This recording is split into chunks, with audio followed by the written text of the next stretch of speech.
A sold-out Orange Bowl in Miami, Florida on a steamy October afternoon. It's more than just a football game. It's a rivalry with national championship implications. The top-ranked team in the land on their home turf against the 12th-ranked Seminoles of Florida State.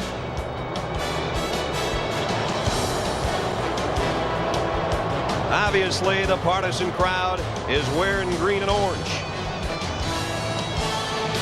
And in South Florida, they are ready to see if their Hurricanes can repeat as national champions. They've won 27 in a row. Last year, they ran the table. They hope that they can do it again. Hi again, everybody. Brad Netzler and Bob Griese. Welcome to Miami. You know, it's pretty simple. This isn't just a rivalry. It's a lot more than that. And when you talk to the Miami Hurricane players, they say, you know, most of us put those rings away. We're looking for a second one this year. So they're knowing that Florida State is one of the hurdles now, Bob, in a long season that still has some big games left, but they know their arch rival from Tallahassee is the team they have to beat. We're going to see great play in the pits today. We see great running backs, great wide receivers. Let's talk about the quarterbacks, though, because the one that plays best is going to win the football game. Well, you're right. The defenses have been outstanding, and the running games are very good. But the quarterbacks will determine who wins this ball game. One for Florida State is not playing too well, but he's got too big of ears and his eyes are too big. He shouldn't care what they hear on the radio and what he reads in the newspapers. He shouldn't do that. He needs confidence, he needs patience in the pockets, and he needs to get back into rhythm. No question about it. He needs to play well for Florida State to win. And last year he didn't play well. Here come the defending national champs.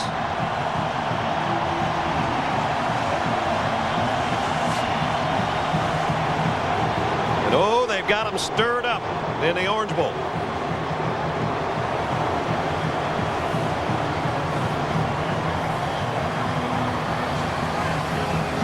On the other side of things, you're talking about quarterbacks. You've got a guy that's wondering in Chris Ricks what he can do to get back to where he was at one point last season. On the other side, a Heisman Trophy candidate.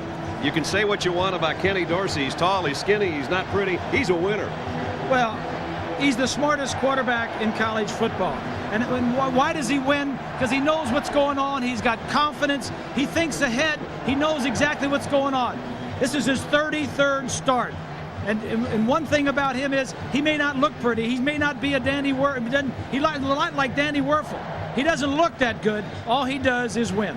Win he does. And they're honoring a great former Hurricane quarterback here today in Jim Kelly. And he got a rousing ovation. He's going to see if his team, his alma mater, can beat Florida State when we come back to Miami in a moment. I'm with the Miami Hurricane head coach Larry Coker. Larry, there's a lot of talent on both sides of the ball. We know you prepare for that talent and get your own team ready to play. But in a game like today, which is most important?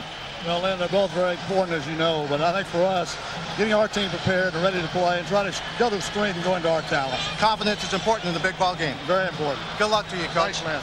Bob Griese pointed that out early, and confidence is important to both teams. But the Florida State team will be working today without the services of number 55, Eric Moore, defensive end. This morning he had emergency appendectomy. He's in the hospital right now, and he will not be available for Florida State this afternoon. We don't know if Eric's got a TV on, but we wish him the best. He's probably Florida State's best pass rusher, so they lose that capacity. The series is in its 46th game. The team that scores first has won the last 9 and 14 of the last 15. Tallman Gardner and Leon Washington waiting on the kick from Todd Severs. And it's high and deep, and it's non-returnable. The Noles will have to work from their own 20-yard line. Chris Ricks. There's probably 116 teams in football that would like to have a sophomore quarterback as good as this one. You got that right. But as Bob said, he's been maligned even by his own fans, and sometimes your ears and eyes can be too big, and obviously it gets to you at times. He was booed at times the last time he played at home, but he's a heck of a talent, and if he gets in a rhythm, that'll be a key today for Florida State. He'll bring his troops out to the 20-yard line.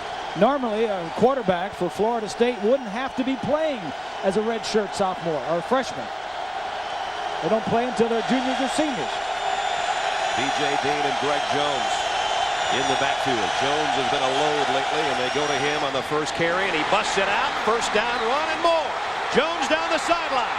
What a start for Florida State. He took a whack after a 28-yard gain. Well, this is what Florida State wants to do, and that is run inside. Run to the left, run inside those defensive ends. They take themselves out of the play automatically, and Greg Jones is huge in this ball game today. What a way to start for Florida State, all the way out to the 48-yard line. Running helps the confidence of the quarterback. Leading rusher in the ACC.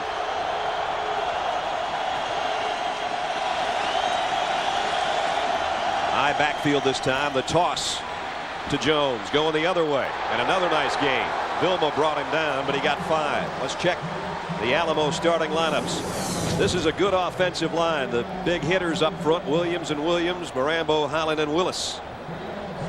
The wide receivers and running backs, you've seen Jones twice. Dean's the guy that leads the way. Hughes, the tight end, and Bolden and Gardner, the starting wide receivers. But you'll see Florida State many, many times in a 3 and sometimes 4 wide-out grouping. Yeah, and it's going to be so important to substitute all of your positions today because of the heat on the field. One of the best tackles in college football, and they'll play against one of the best defensive ends in college football all day. Second down and 5. Rick's first throw. Single coverage, in and out of the hands. Crefonzo Thorpe should have had it. Kelly Jennings was covering. Defensively for the Hurricanes of Miami, McDougal and Green on the ends. Joseph and Walters inside. Jonathan Vilma's their leading tackler. Williams and Clark will flank him. And the secondary is youthful after all those guys to the NFL last year. Jennings, Taylor, Sykes, and Roll in the secondary for Miami. Playing behind a great defensive line. McDougal there is one of the best. Everybody talks about the defensive line and McDougal specifically. I said to you last night, Miami's got the best defensive line in football. Their second defensive line is the second best defensive line in football. They've got 8 good ones. Ricks hurried, almost intercepted. Intended for Bolden, and Entrell Roll got a hand in there. Well, the play before that was key. When they dropped, the receiver dropped the pass from Ricks, that would have gotten them another first down and kept the drive going. You don't want to have to sit back there and throw on passing situations. So instead of a first down in Miami territory, they're forced to punt it away. Chance Waltney will come in for the kick. And back deep is Ethnic Sands. There's his numbers on the year, almost 14 per return. Wobbly punt. Sands is going to take it on the fly at the 11. Whoa, he turned the wrong way. I think that was Leon Johnson down there that made the hit immediately after a 36-yard punt. So now it's Miami's turn. There's Kenny Dorsey and his numbers this year. 31-1 as a starter, over 1,000 yards and 14 touchdowns. He's a senior. Brad, the amazing thing about Dorsey is he's so tall and skinny, but yet he never gets hurt. Right. This is his 33rd consecutive start, and he hasn't missed a game because of injury. We asked him when the last time he was even nicked up. He said that Virginia Tech game you guys did at the end of last season in December, I got banged around a couple times. Normally they don't let anybody touch him. That's how good their offensive line has been. Play action for Dorsey on first down. Zips it, and it's tipped and incomplete. Hudson got a hand on it, the middle linebacker, to break that one up. Alamo starting lineup. Here's the up front group for Miami. Joseph, Haji Razuli back and healthy this year. Romberg's a Remington candidate at center. Myers and Carey round out the front wall. McGahee, one of the top running backs in the country. Quatrin Hill is the fullback. Kellen Winslow, if the name's familiar, it should be. His daddy's a Hall of Famer. And Beard and Johnson, the wideouts. There's Romberg, and he's Kenny Dorsey's roommate. And he's a good one. The leader of that offensive wall. Dorsey's checking off. On second down, it's McGahee. And Willis maybe got 2. Not much. Alonzo Jackson made the stop, and defensively for the Noles, it's Emmanuel, Dockett, Johnson, and Alonzo Jackson, their leading sacker. Boulware, Hudson, Kendall Pope, rangy linebackers with a lot of speed. And the secondary, Samuels and Hall, Carter and Brown. The safeties, maybe a little bit of a question mark. And you thought quarterbacks just checked off the passes, huh? He checked off to a run. Checked off to a running play. There's Darnell Dockett. He's a load inside. Third down and 8. Dorsey, quick slant. Sands has got it. First down and more. Out across the 25 to the 27-yard line. Pick up 14 on a 3rd and 8. No problem for the Hurricanes. Deep in your own territory, you come up with a 3rd and long. Rufus Brown is playing off of Sands. He just runs underneath the 2 other receivers that were lined up on that side and picks up a first down. You might have seen Ethnic Sands signal for the first down, and the field judge came over to him as he walked to the sideline and said, "I give you that one. Don't do it again." Yeah. First down. Canes back to the ground. Again, he's a great cutback runner, but nice pursuit. Florida State hung with it. Jerome Carter came in low, and then he got help from Emmanuel on the defensive line to make the stop. So pick up of only a yard. 2nd down and 9. Sands goes back in there. So does Roscoe Parrish, their newest game breaker. Lynn Swan mentioned it early in the at the opening that Eric Moore, the defensive end, will not be around. That will hurt them in their depth at defensive end. You're going to have to play a lot of players here today. And we haven't told you it's 85 right now on its way to 89. McGahee. And if Bob and I looked a little on the sweaty side in the open, trust me, it's the best we could do. We went through every napkin in the booth. It's hot in here. Bob, you were down on the field. It's steaming down there. Oh, you know, I played in this stadium for 15 years with the Dolphins, and it was just as hot down there now as it was. And we had artificial turf back then. Even worse. Oh, yeah, it was just as bad. Hey, boys, I tried to look really cool in the opening by putting a T-shirt on underneath the short sleeve shirt.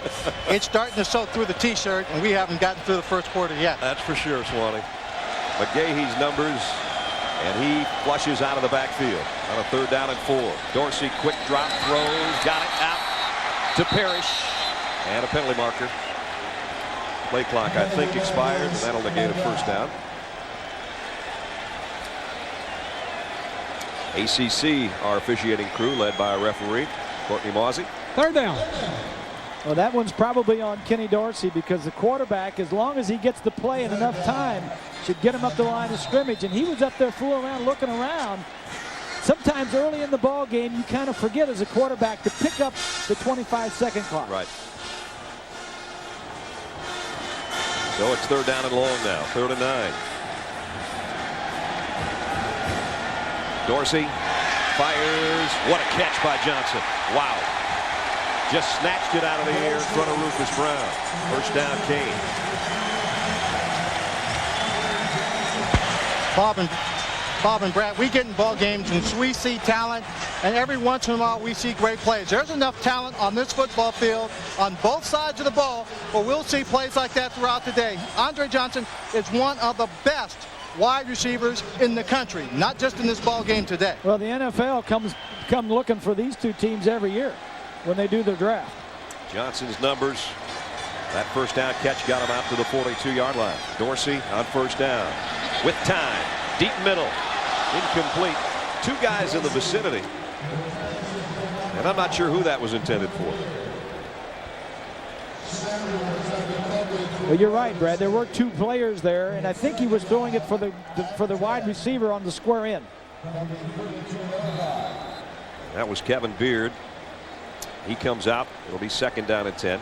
You saw Kenny Dorsey patting the helmet of one of the Florida State defensive linemen after he took a hit after releasing the ball. He's talked a lot more to defenders this year. We kidded him about being a 6'5" skinny version of Brett Favre with all that talking. And his teammates say you'd be surprised some of the things that he says. McGahee dropped for a loss. McGahee, one of those guys that told us yesterday, you know, Kenny's a geek, and he'll admit he's a geek, but you wouldn't believe what comes out of his mouth sometimes. Well, like I say, he's likened to Brett Favre in one way in that he never gets hurt. All the starts that he's come back with. And he is a little more animated. Of course, he's getting hit a little bit more this year. The offensive line not as protecting him as well as that line from last year. But this is a better running offensive line than last. Gonzalez and McKinney and those guys graduated. This time he's got it to the 40, and it's Beard. Same play they tried earlier. This time nobody else in that territory, and it's a pickup of 22. Well, Miami offensively is doing damage through the air and not on the ground.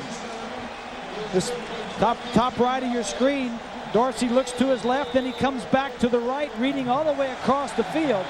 This defense for Florida State is 102nd in the nation versus the pass. Right. So they've been giving it up all year. That's very uncustomary for Florida State to be in that position. And now the Canes with a quadrant over to the right side and 4 wide receivers. 4 wide receivers. Penalty markers down as Dorsey was looking for the shotgun snap and didn't get it.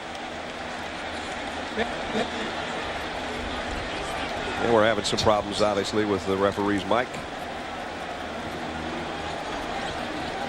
There you go. Offensively, Miami against defensively. This is the number here. And then also Miami, those 2 numbers up there kind of tell you a little bit about the players that are on the field right now. So they back it up to the 45. 1st and 15. McGahee. And now he's got an opening. Brought down by the safety, Kyler Hall, but he got 10.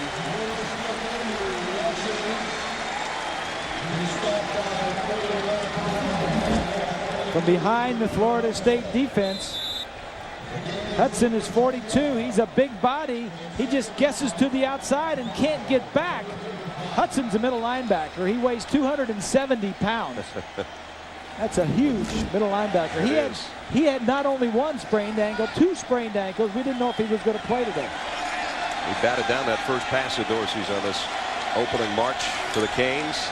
Nice play fake by Dorsey. Going for the home run. Got a man open. Got him. Kellen Winslow, 1st and goal.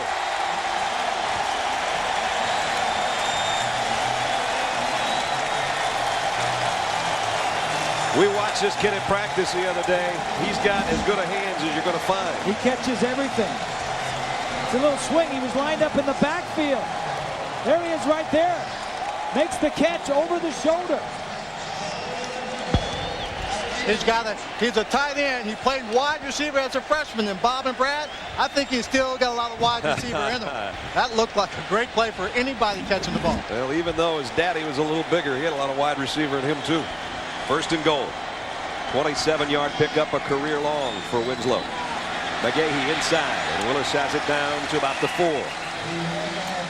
So quite an opening drive for the defending national champions. They've mixed it up nicely. They had 3 third down and longs for Dorsey. 3rd and 8, 3rd and 9, and 3rd and 14. Didn't phase him. Didn't phase him. He picked up 14, 14, and 22. And now they've got a guy down, Carlos Joseph, their left tackle.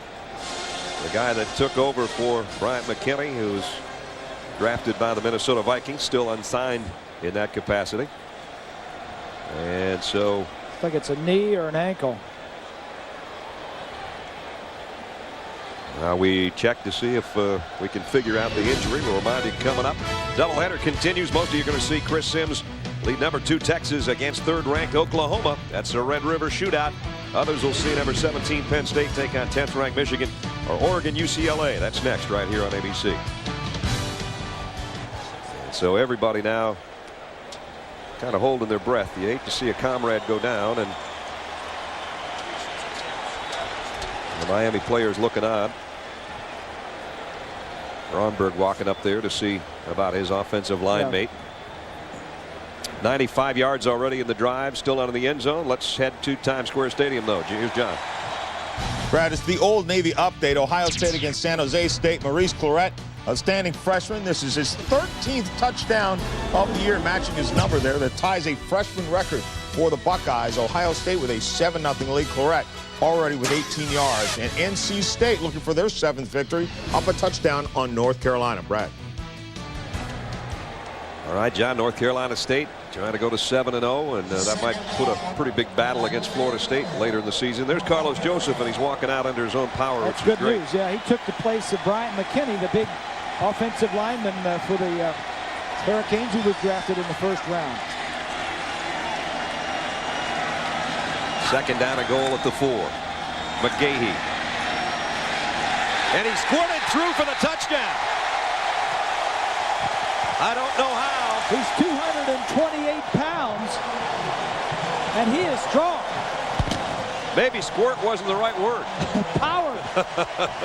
It looked like the heap of humanity there that he had no chance to get in the end zone. All of a sudden, he pops out the other side.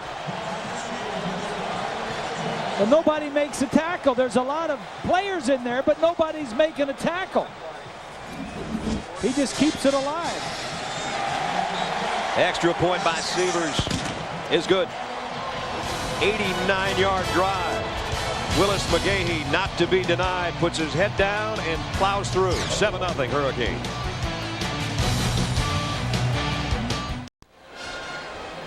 The Hurricanes, normally a quick striking team. That is the longest scoring drive of the season. 5 minutes and 48 seconds covering 89 yards. They were penalized a couple of times, so actually they covered more than 89 yards. And Bob, think about it. Kenny Dorsey told us the other day, you got to use all your weapons. Sands had a great catch. Beard caught a square in. Andre Johnson had a great catch. Kellen Winslow laid out for one to get it first and goal, and then the running back does the honor. Pretty impressive. He told us yesterday, he says, now that Shockey's gone, the tight end that went to the Giants, he says, I'm looking everywhere. Everybody's getting open. Another kick out of the end zone, and another start at the 20-yard line for Florida State now. Dorsey was 4 of 6 for 77 yards. 77 yards passing, only 12 yards rushing on the opening drive. And the last 4 for Larry Coker's Hurricanes was the touchdown by McGahee. Larry has never lost in his second year as a head coach. He didn't lose in his first year either. That's right. There's a guy that knows about all 17 of those victories for Larry Coker. All right, Florida State needs to keep the ball, get some yardage, and move it down. Maybe get a field goal at worst. Well, Greg Jones did his job on the first drive with a couple nice carries, and they'll go back to him on the toss. Trying to get around the corner. Didn't get much. E.J. Williams, who was a player of the year in high school, is starting to come into his own, and he's one of those linebackers that can really run. Florida State offensively in the nation. The rushing is a lot better than their passing, which is a little unusual for this team. Still look at the balance, though. Yeah. It's not bad. There's only 8 teams in the country. 2 of them are here that pass and run for both 200 yards or more per game. They're both on this field. Here's Jones trying to sprint outside. The speed of the Canes defense there again, though. And this time it's John Vilma, the middle linebacker, who brought him down. It's going to bring up 3rd down and a long 4. Yeah, you just couldn't get a hat on the middle linebacker. Watch the middle linebacker. Here's Vilma right here. He's just going to run the play down. Everybody else has got a hat on a Hurricane. But look at him just run past and run through everybody. You know, we were with Vilma and we were with Willis McGahee, right, the running back. McGahee is bigger, weighs more than the middle linebacker does. Vilma weighs 222. The running back weighs 228. Out of the shotgun now for Chris Ricks. 3rd down and 4. Has some time, running out of it, and down he goes. It's Jamal Green.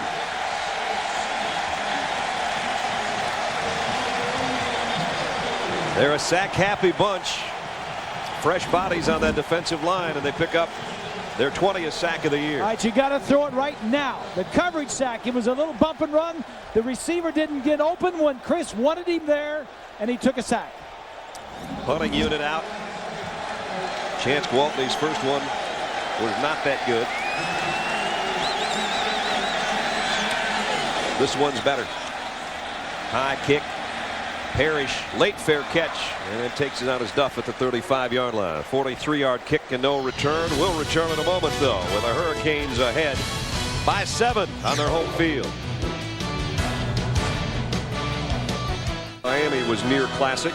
Their big left tackle, Carlos Joseph, who twisted his knee back in on the left side of the Hurricanes line, and they'll start this time from the 35-yard line. Dorsey off a play fake. Throws. Johnson trying to scoop it. He didn't get enough on the pass. It's incomplete. Bad throw. And Dorsey would be the first to admit to you. He just slapped himself in the helmet after that one. Yeah, he rushed it. He tried to get it out there. Comparison after the first start, we talked about the quarterbacks. Rick's not getting off to a good start, which he needed to on the road. He's been sacked once. Dorsey had done everything right on that first drive. That was a poor throw there, though. He just rushed it. He saw the receiver breaking open, and he wanted to get it to him, and he rushed it. He had all day with that little roll to the right side to throw. Now back to the ground, McGahee, and he's all tangled up. He might have lost a yard. Jeff Womble One of the first guys there to meet him. Brad, you know what a great start, Willis McGahee this year. But if things had worked out differently, he may have been the third string running back here. Clinton Portis left early, and now he's playing behind your son as a starter in Denver. And Frank Gore, who was an outstanding true freshman last year, played well in the Rose Bowl championship game, hurt himself in the spring, tore up a knee, and has not been back. So number 3, Willis McGahee, is now tearing it up, and they're calling him around there Heisman. Yep. Here's Dorsey with a blitz. Lofts it out. Sands, the intended receiver, incomplete. And Florida State got some nice pressure on number 11 that time. That's what they need to do, knock him down. Remember the old days when Florida State used to have those high-powered defensive ends? They knocked the quarterback down. They were the most penalized 5 years in a row in the AC. I'll take it. I'll take the 15-yard, knock the quarterback down. Freddie Capshaw doesn't get an opportunity to punt all that often. Takes a wide snap, and he got the kick away, and it's a good one. Johnson, the freshman from the 15. Wow. And, well, he's still on his feet. They did not, and SAR, they're going to bring it back. I thought his knee touchdown. So a 50-yard kick and no return. He's met by the coverage team of the Hurricanes. But Florida State's defense did their job. They give it back to the offense, trailing by a touchdown.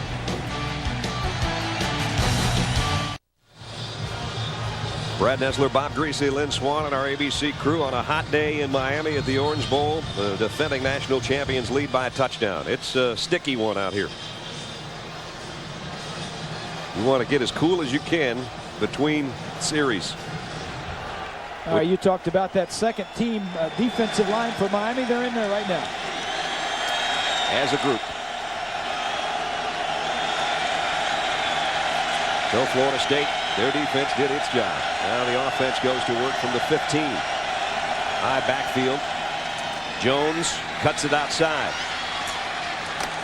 And he got about 5 tough yards before Andrew Williams finally at least got him out of bounds. And they're talking a little bit. At the conclusion of today's game, we'll select the Chevrolet player of the game from each team. Chevrolet will make a $1,000 contribution to each university's general scholarship fund. Yeah, I know the folks in Oklahoma would take offense at me saying this is the best defensive line in football, but when you look at the depth, the 8 guys that Miami can rotate through there, it's pretty scary. 40 yards on the ground, nothing in the air so far. Well, that's not good because they're going to need Chris Ricks if they're going to win this ball game. 2nd down and 5. They will keep it on the ground, and this will be a first down run. Jones puts his head down and bangs his way through DJ Williams and out to the 26-yard line.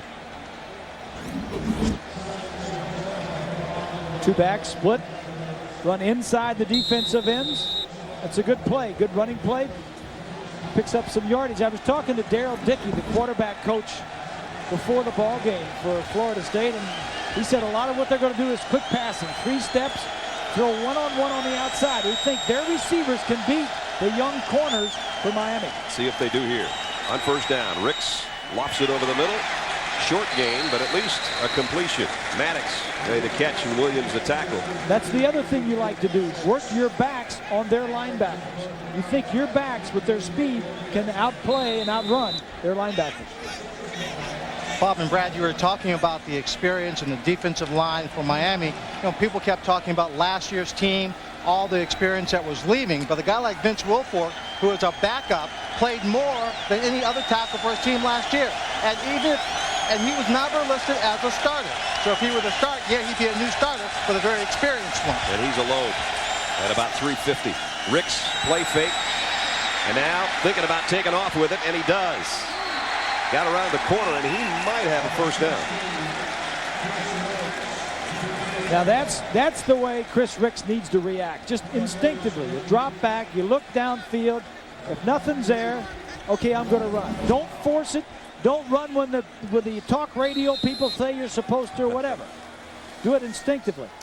Bobby Bowden, talking with the 3 of us the other day, admitted that right now Chris is confused. You know, he's not using his instincts that he did last year. He's thinking too much. Well, they don't want me to get out of the pocket. What do I do? What do I do? That time he did the right thing, but he's still short of a first down by inches. And timeout taken by Florida State. With 3 minutes, 9 seconds remaining in the first quarter. Miami leading Bobby Bowden's club by 7.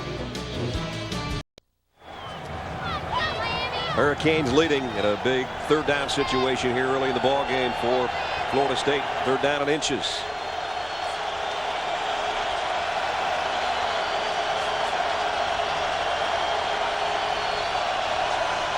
Ricks, first down. Straight ahead. And that'll move the sticks. So Florida State starting to put something together here offensively in the last 3 minutes of the first quarter. Florida State has been playing well on offense. 8 starters returned to that offense. It's just that Chris has been a little bit inconsistent at the quarterback play. You know, they lost to Louisville. It was a horrible night to play football. It was a downpour, and Chris didn't throw the ball well. No quarterback's going to throw the ball well in that kind of weather. And Miami jumps in there. Wilfork, I think the guilty party, unless he was drawn offside.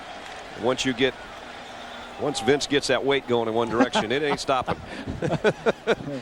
So it's going to be 1st and 5. Yeah. And I always tell the story that the defensive tackles, the one right next to the ball, are the easiest ones to pull off with your cadence because they're the ones that can hear you. Right. And if you can do a cadence of inflection, hut, hut, hut, they'll jump off a little bit. It wouldn't have been a hit down. Quarterbacks don't do that stuff. I saw a center doing it the other night. That was something else. The Virginia Tech center. Here's Jones on a toss, and he is smothered that time. DJ Williams the first there, and then Andrew Williams helped out. There's Jeff Bowden, the offensive coordinator. And if he looks like a different guy than last year, he's lost like 50 pounds or something. Good for Jeff. Got his sleeves rolled up. Yeah, he knows he's looking better this year. Yes, sir. Walking around like Swanee down there. 2nd down and 4. Only 3 passes so far. 3rd possession. They'll try one here. Firing incomplete, intended for Anquan Bolden. That's the plan. Just run short stuff to the outside, but the quarterback has got to find the receiver. He's got to find where he is. It's not going to be like practice. I think he's telling Anquan, why'd you cut your route off? So he had bump and run coverage on the outside, and he just run down about 5 steps and hook to the inside. Now the quarterback's got to find him. He may be a little bit further in than practice or further out than practice, but you have to find him. Well, Chris made his feelings known to Bolden about where he thought he should have been. Now it's 3 wide receivers for him out of the shotgun.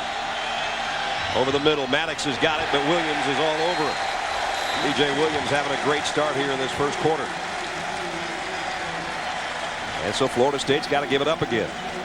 It's just good defense. Miami 3rd in the nation in total defense and 3rd in the nation in pass defense, even though they lost 4 guys in the secondary. All 4 starters graduated and went to the NFL.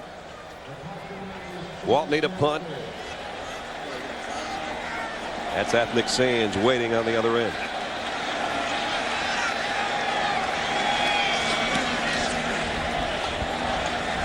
Sands has to call for the fair catch, and he'll take it at the 11-yard line.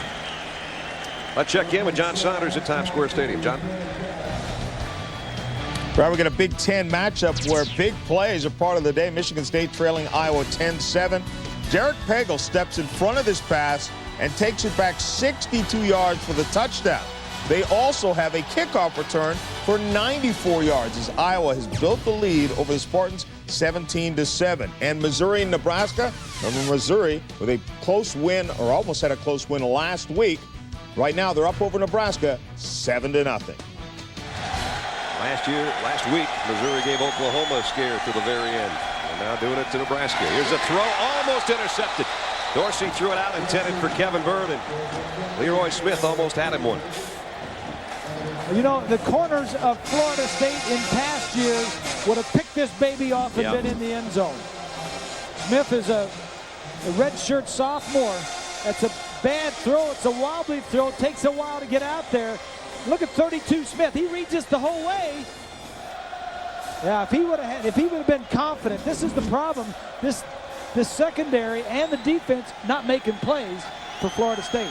Second down and 10. Dorsey deep down the middle. Kellen Winslow's got it. First down, Miami. After the 33-yard line. Second catch of the day for Winslow. This one's 21 yards. Their leading receiver coming in, and he's showing why. I think this is him right here. He's just going to come across field. He's a smallish looking tight end, but boy, can he run. And I remember a game in 1981 where his daddy just tore up the Dolphins. That's right, right here. Right here on this field. In an overtime game where everybody was tired when it was all over. There's his numbers so far.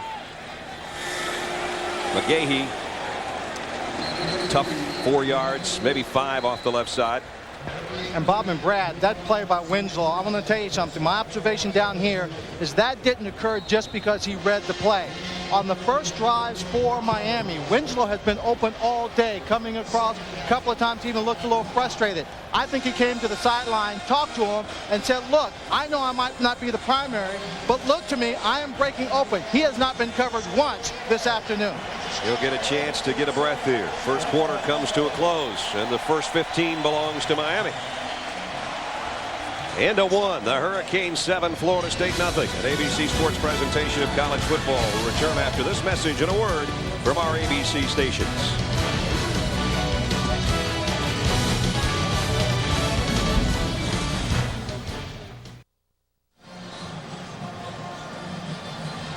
What a beautiful shot that is. A Goodyear blimp, #1 in tires, high over the Orange Bowl for us today. Been covering sporting events forever, and great to have him along with us. Some beautiful pictures on a beautiful day if you're just wearing t-shirt and shorts. It's a little sticky if you got 40 pounds of equipment on. Start of the second quarter, 7-0 Miami. And they've got the ball, second down and 5.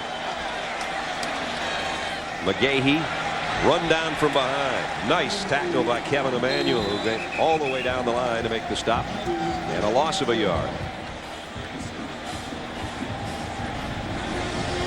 You see there in the background, maybe on the scoreboard, you wonder how many Orange Bowl workers does it take to change a light bulb? Well, when it's 90 feet in the air, it takes more than one. I know that.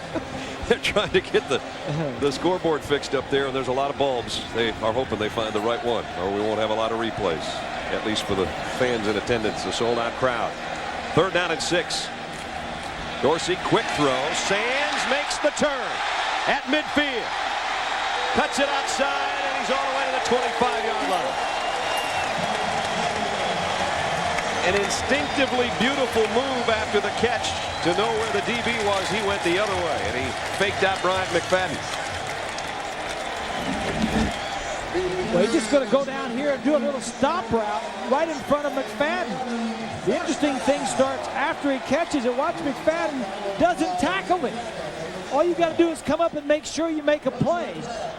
That's a pass designed to pick up a first down that picked up a lot of yardage, get Miami down inside the 30. The run after the catch netted 38 yards for Sands. That's his season-long reception. Now it's first down Miami. Nice play fake by Dorsey. Might want the home run here. Thrown and intercepted. Picked off back at the 8-yard line by Michael Boulware, who got a deep drop from his linebacker position. Boulware is one of those guys that came to Florida State as a wide receiver and wanted to play linebacker. Take a look from behind the quarterback. He's going to roll to his left. Now he's going to try and throw back. He's looking left. Now he comes back. Now look at Boulware right there in front of him. Makes the play just like a receiver would. You remember Swanee saying, Kellen Winslow said, I'm open all day long. That time he wasn't. Yeah. He must have gone back and told Dorsey, hey, throw it to me, I'm open. That was not a pretty pass again either by Dorsey, obviously, to be intercepted. You can't believe those receivers all the time. That's true, but when you go back and look at it again, you'll see that ball was thrown behind Winslow. It was, but he had two guys on him. Florida State's got it offensively. Jones weaving out to the 9, got a couple. That's a big play for Florida State because defensively they needed to make a play. The play before when McFadden missed the tackle, I'm sure Mickey Andrews, the defensive coordinator, said, "Oh, here we go again. Nobody's making plays. Somebody step up and make a play." Remember, Miami was +3 in the turnover category last year against this team, but Florida State turned it over 7 times. You can't ever win doing that. Second down and 8. That end of the stadium, deafening noise behind Ricks, and Chris comes up, throws a deep out for Gardner, just a little bit too far in front of him. Took a big hit, too. And he's still down. It was Orrin Harris who let Chris Ricks have it after he let go of that ball. This is a little play action. They're working single on the outside, bump and run. Boy, that's something like the hit he took against Clemson that put him out of the ball game for much of that quarter last week early in the ball game. So it's 3rd down and long, and this is a dangerous spot. You don't want to throw an errant pass here if you're Florida State. Well, the dangerous thing here are these ends on 3rd and 7 or 8 yards passing. There you go. They're going to try to play it safe, but staying home to make the stop is Andrew Williams. Yeah. That's the best defensive line in the country. And he's not a starter. That's right.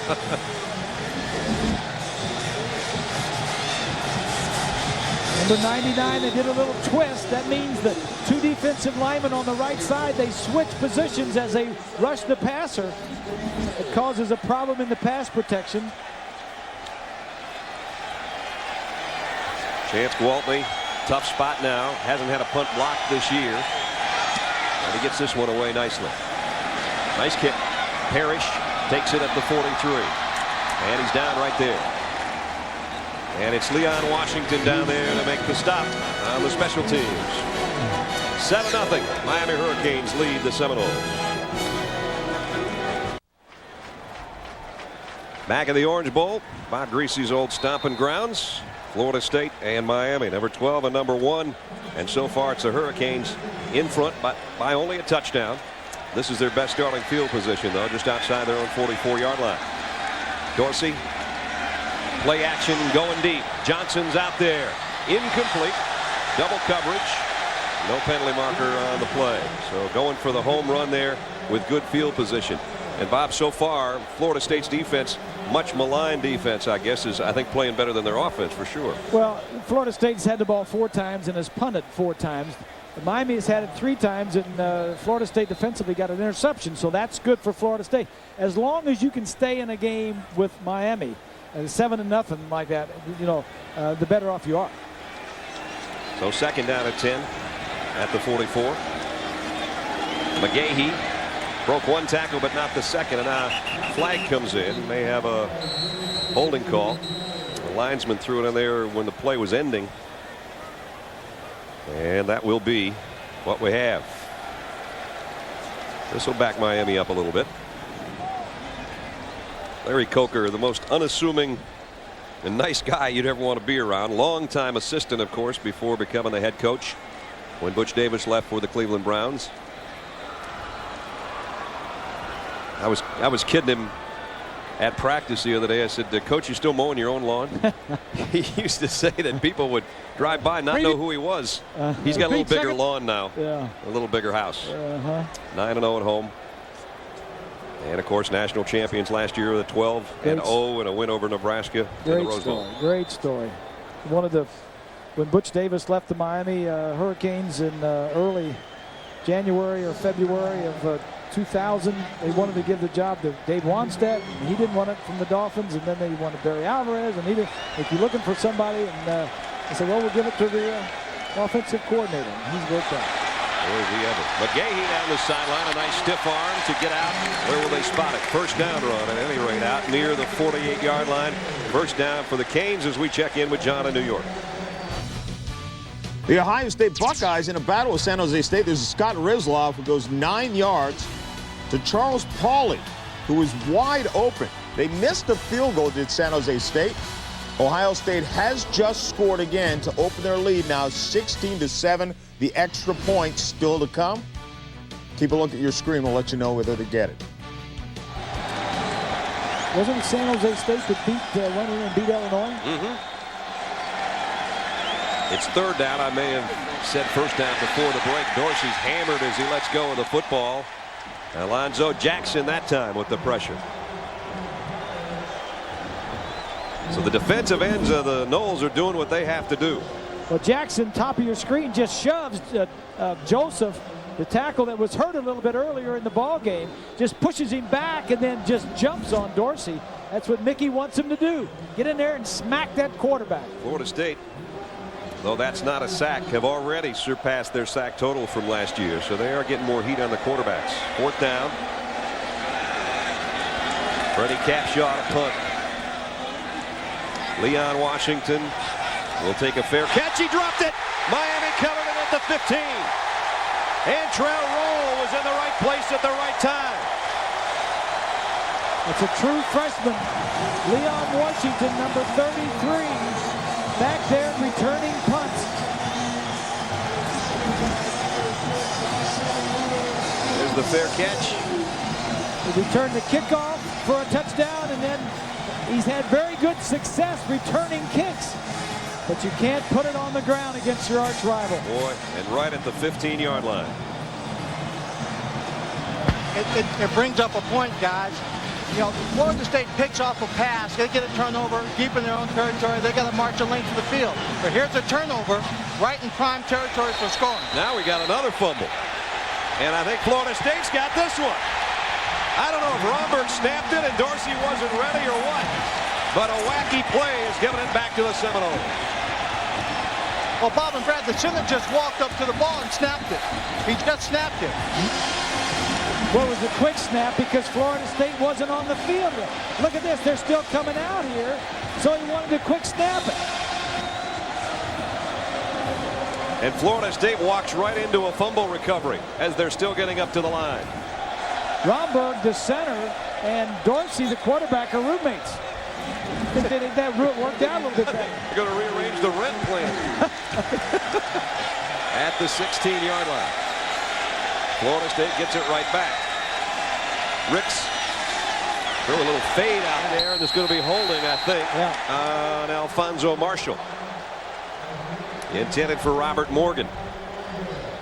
Marshall was jamming the wide receiver, but the ball was being thrown and in the air. Pass interference is the call. That's the fifth penalty on Miami.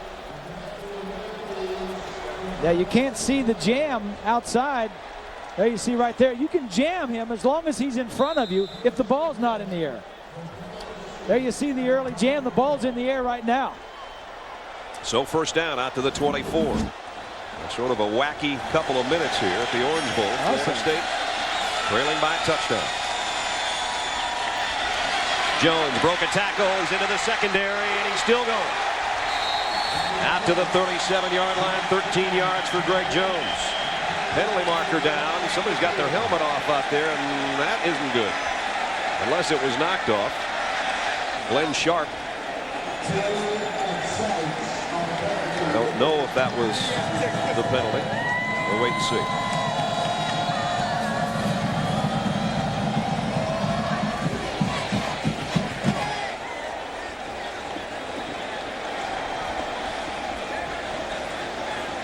The penalty is a personal foul against the Seminoles.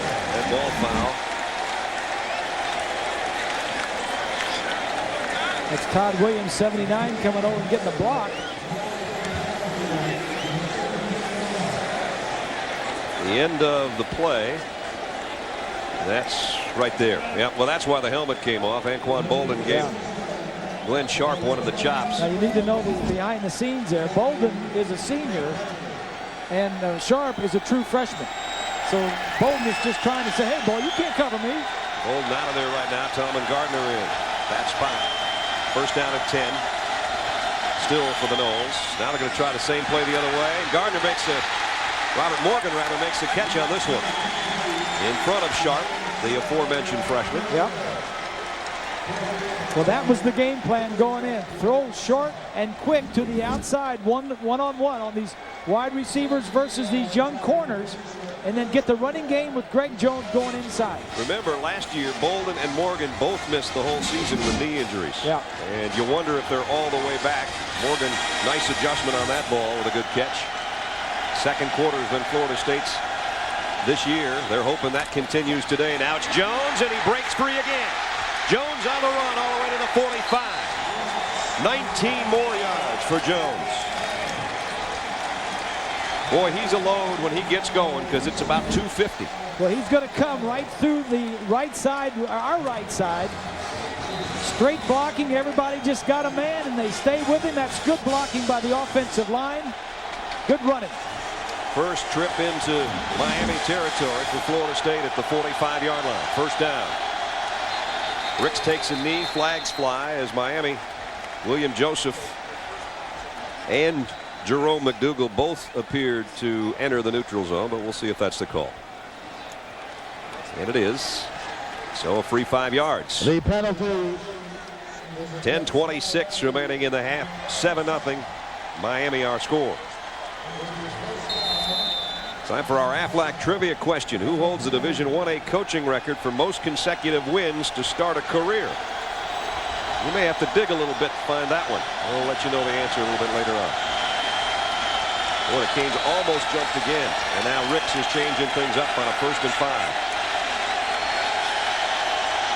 And now he's got motion on his offensive front. Hughes, the tight end, came out of his stance.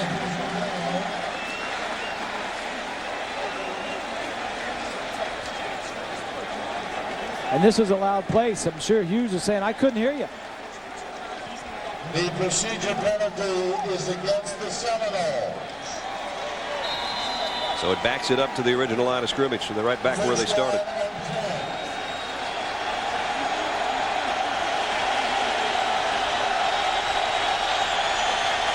Nick Maddox is the tailback, giving Greg Jones a little breather. And again, Ricks trying to be heard. Play action. Wants to go long and does. And incomplete, another penalty marker. All tangled up down there is Glenn Sharp again. They're picking on Sharp, the true freshman. Sharp never sees the ball. The receiver tried to get back at it.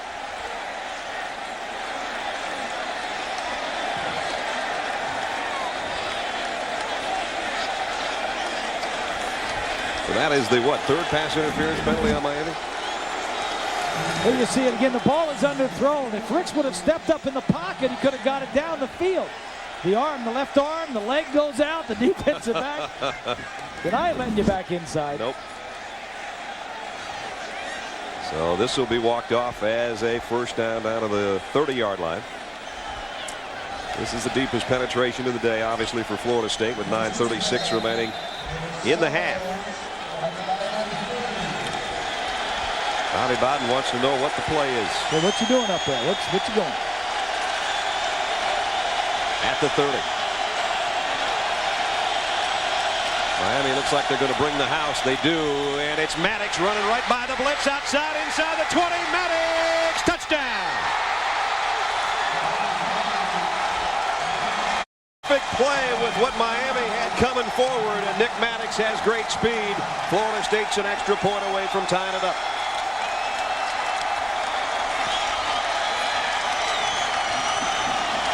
Florida State caught Miami in a blitz. They don't blitz very often. Robert Morgan got a great block to wide receiver. That helps spring him. Xavier Beitia in for the point after. They try to tie it up. Low snap, handled well. Kick is good. So Florida State right back in the thick of things. Nick Maddox does the honors from 30 yards out. We're tied at 7.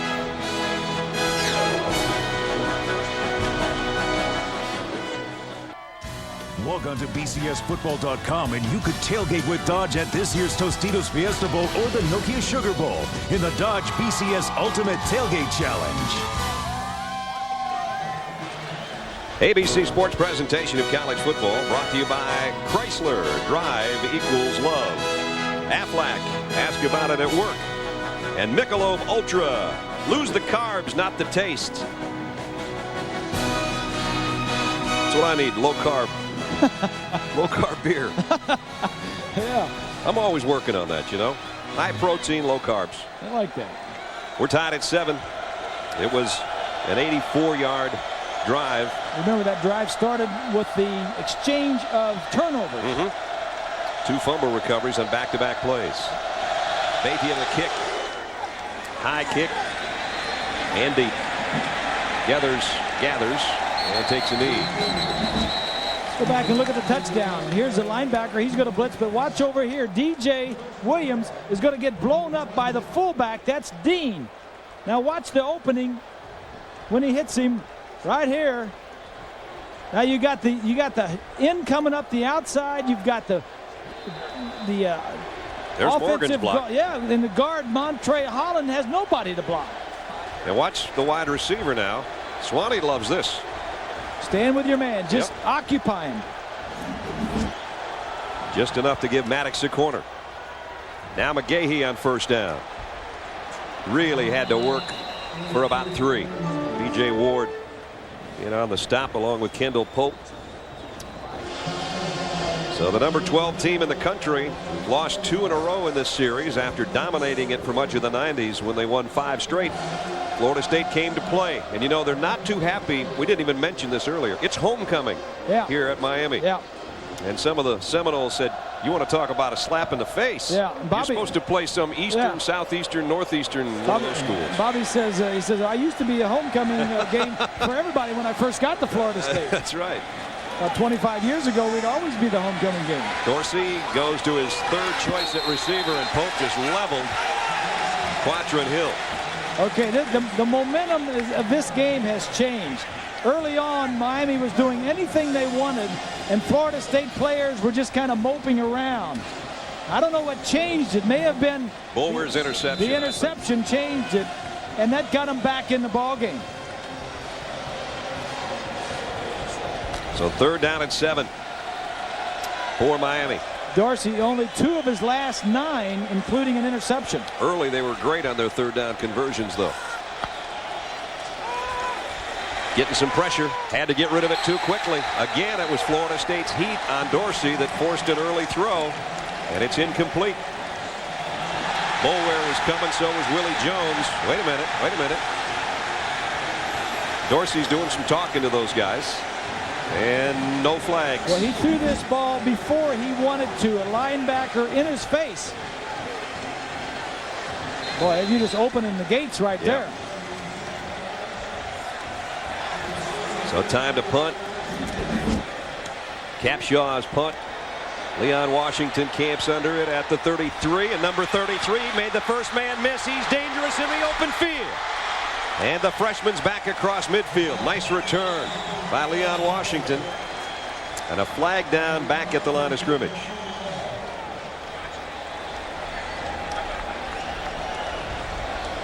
It's a holding call against Miami. And I would think this would just be declined. You're not going to do much better than the 49-yard line. Bob and Brad.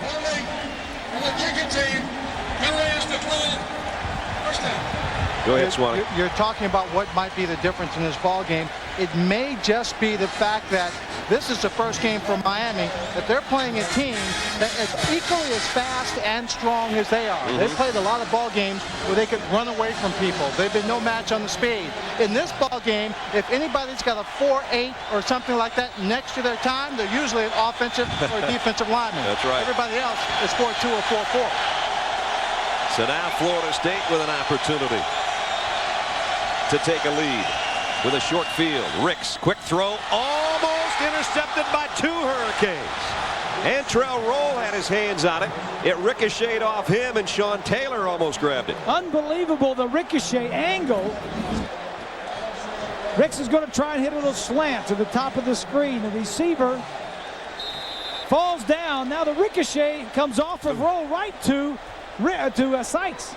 And you know Taylor, what? 26. If that would have been Ed Reed last year, that would have been a 57-yard touchdown going the other way. Yeah, that you're exactly right. That's experience in the defensive backfield versus young kids back there. 2nd down and 10. Jones bounced off a tackle again. Another first down run by Greg Jones down to the 35-yard line. He is becoming a force. Let's check in with John Saunders at Times Square Stadium. John. Brad, we told you earlier that North Carolina State is looking to win their 7th game of the year, up 7-3 on Carolina. Darian Durant, 22 yards to Bobby Blizzard for the touchdown. Extra point. Tar Heels lead 10-7. Brad. Darian Durant, who had, 417 yards throwing last week. Greg Jones already has 100 yards rushing in this one. And he's got the Noles a first down at the Hurricane 34-yard line. Here comes a full blitz. Ricks, the fade for Bolden, in and out of his hands. Probably should have had it, but Kelly Jennings stayed right there with him. Jennings did a great job. They're throwing that fade to the wide side of the field, always to a bump and run guy. Look at this. You got single coverage out here, nobody helping. You know, Bolden shows it too soon. Should have played a little dummy, you know. He should have said, oh, no. Little cat and mouse. Yeah, it's not coming, it's not coming. Oh, there it is. I got it. 3 balls thrown in Anquan Bolden's direction. No catches yet. 2nd down and 10. I'm not so sure. I just wouldn't keep packing it into number 6. We'll try him again. This time Miami's thinking the same thing I am. DJ Williams in on the stop, along with Matt Walters, the defensive tackle. Our Pacific Life game summary. So far for Florida State, it's been Greg Jones who's done the damage. This is the first carry of the ball game where he cut it outside and ripped it off for over 20 yards. Got tattooed at the end of it, but he's already got a 100-yard-plus game, and it's Maddox, a little change of pace guy, that's got the Florida State touchdown at 30 yards, and we're tied at 7. Bobby Bowden says, I call them Maddox and Jones, my fastball and my curveball. The fastball's in there right now. Yeah. On 3rd down. They fake it to him, and Rick's in trouble. Chris running out of it, but he's planted at about the 28-yard line. Had one more guy to get by, and DJ Williams is not letting anybody by today. Yeah, that's good sportsmanship right there. You know, it's a linebacker on a quarterback, and Rick's runs pretty good. I mean, really good. Yes, he does. And Williams says, none of this. I'm putting you down. Xavier Beitia will come in. He's 11 of 13 on the year. This will be a 45-yard attempt. His career long was against Virginia Tech in the bowl game of 50. So he's capable. And he'll try from 45 to give the Noles the lead. Kick on the way, and it is right down the middle. So the upset-minded Seminoles talking a little bit to the hometown Hurricanes. 10-7 Florida State.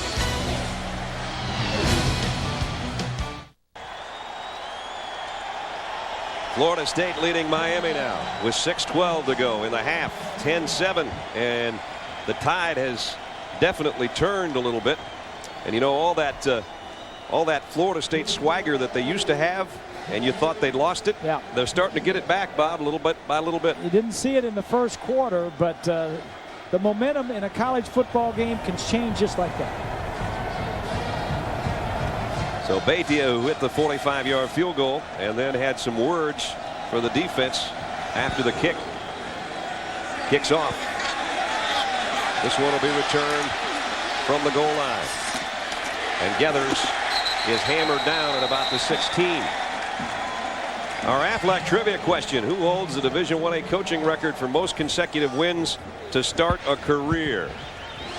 And I'm going to say Walter Camp had about 28 in a row at Yale before he lost one. I'll say Barry Switzer, but there was a tie in there. That's true. So what's the answer? They're going to give us one? Walter Camp, 28-0. Yeah. The Bulldogs of Yale. Thank you very much. I got a card here. I didn't get a card. I just got it now, though. No. I didn't get it one before. I got on my own, partner. I didn't get it before the handoff. I take the early lead. I take the early lead.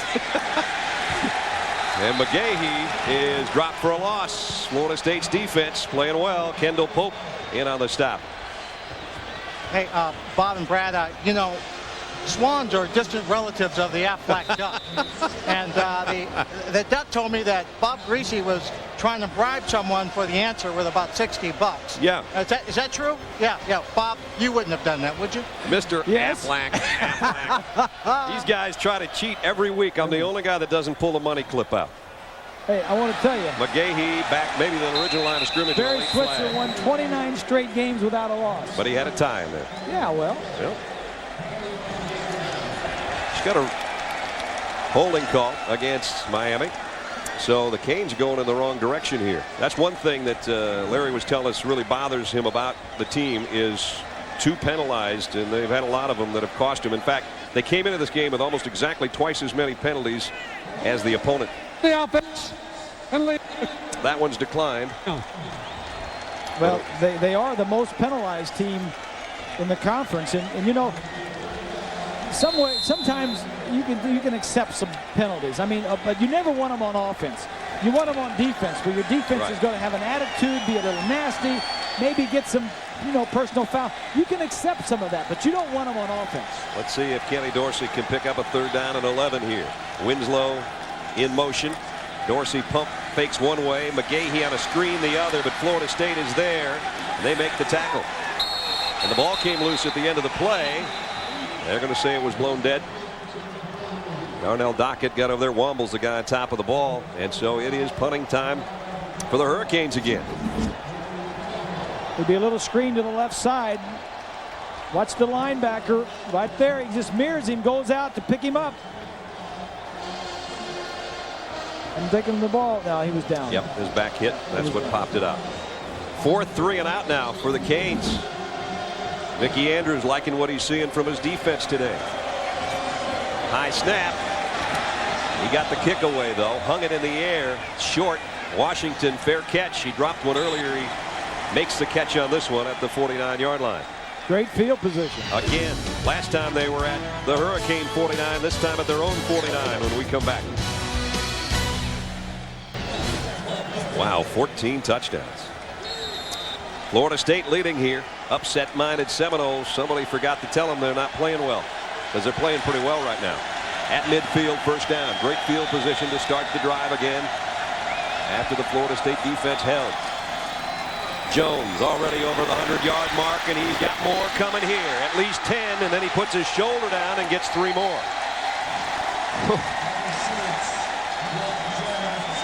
Alfonso Marshall finally says, what's the license plate number on this thing? Yeah, well, the great thing about Jones, he's in no hurry. Look at him. He lets his guys do the work up front, and then he's got some speed and quickness to get through the hole, break some tackles, and he's got the size. I mean, this kid is 250 pounds, and he's got some moves. 1st down inside the Miami 37-yard line. Maddox back in there now to give Jones a breather. And remember, Nick's the guy that's got the Florida State touchdown today. And they'll go to him. Change of pace. Maddox broke a tackle inside the 30. All the way down to the 21. Make it the 20-yard line. Yeah, the fastball and the curveball. Maddox and Jones, the lightweight and the heavyweight. That's just good blocking up front by the tight end. Then Sykes missed him. Sykes, poor tackling, runs to the sideline. That defensive line doesn't want to play it against the run. They want to rush the passer. 1st down at the 20 now. Florida State threatening again, and now they want to come with some pressure, and Will Fork said they drew me offside. But again, either Rick's cadence or whatever, and it looks like it's going to be a free 5 yards for Florida State. And it is. 5 yards. Remains 1st down. Well, Randy Shannon is the defensive coordinator and says that's enough of this. I'm going to start blitzing. If you guys are going to run on me, I'm going to blitz you. And Will Fork that time just jumped because Vilma behind him was coming up, putting his hand on him, pushing him a little bit. Those guys in front don't like to get touched when they're sitting on go. And again, Ricks takes a knee. And now it's become just a neutral zone battle here for Florida State down in the red zone to try to chip away with penalties. Remember, on that one drive, 28 yards in penalties against Miami helped the Florida State cause. This time, back to back. Hey, this is 5 a yards. great job by Chris Ricks with controlling the line of scrimmage with your cadence. those defensive guys, I mean, the only advantage the offense has is we know when the snap ball is going to be snapped. And if you guys are sitting on goal over there, I'm going to try and pull you off. And now you'd think it would make them tentative to not do it again, and then you're on your heels a little bit. First and goal, Florida State at the Miami 10. Already leading by 3 and looking to add to it with 3:38 remaining in the second quarter. Maddox up the middle, only got a yard. William Joseph makes the stop on the bottom of the pile that time. Earlier in the game, Chris Ricks couldn't check off, especially down in this closed end zone. Now that the Florida State Seminoles are ahead, the crowd is quiet, and now he can check off. This is the first half, Bob, and this is a season high allowed in rushing by Miami. 171 yards for the Noles. For the game. For the game in the first half, yeah. Second and goal. Now they go to 3 wide receivers. Jones back in there as a single setback, and he'll get the call. And the big fella this time is all wrapped up. Might have lost a yard, in fact. Sykes from the secondary. Joseph. And Cornelius Green on the defensive line. Yeah, well, Miami is just packed in there now for this run. They know how the Seminoles have gotten where they've gotten, and that is throwing, I mean, running the football. Throwing it, they're only have 17 yards passing. Ricks is 3 of 9. Bobby Bowden wants to talk this over with the guys on the sideline and the guys upstairs. It's a timeout taken by Florida State with 2:39 remaining in the half. It's got quarterback draw written all over it right here. Coming up on Monday night, Al Michaels and John Madden will be along for the birth of a new division rivalry. Jeff Garcia, Terrell Owens, and the 49ers take on Sean Alexander and the Seahawks. Monday night at 9 Eastern, 6 Pacific. Don't forget, cast your vote for Monday Night Football's greatest game at ESPN.com. Keyword MNF500 or NFL.com. ABC Sports is online at ESPN.com. Keyword ABC Sports. Chris Ricks talking upstairs. Daryl Dickey, the quarterback coach, and Daryl calls most of the plays. He's talking on the receiver downstairs with Jeff Bowden. It's hard to see him, but I think it's right in there. But this is a chance. I mean, I don't think they want to throw the football down here with Miami's aggressive defense. I think this is a perfect chance for a quarterback draw. But Miami also knows that. Right. So what you do, Miami, is you twist your linemen. You got to cover everybody, but you twist your linemen rushing. That messes up the blocking assignments. Willie Reed will be the single setback.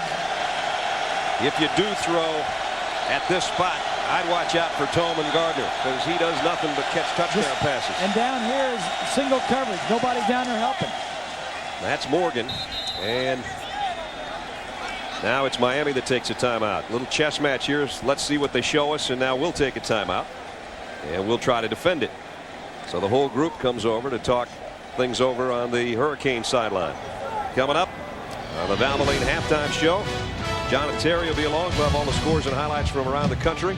And they'll look ahead to our great doubleheader that'll be going on today. Most of you will see Oklahoma and Texas, number 2 and number 3, tangling at Dallas at the Cotton Bowl for the State Fair. And Brent and Gary will be down there calling that one for you. And that'll be a dandy. And this one ain't too bad either. Number 1 against number 12, and it's 12th ranked Florida State with a lead.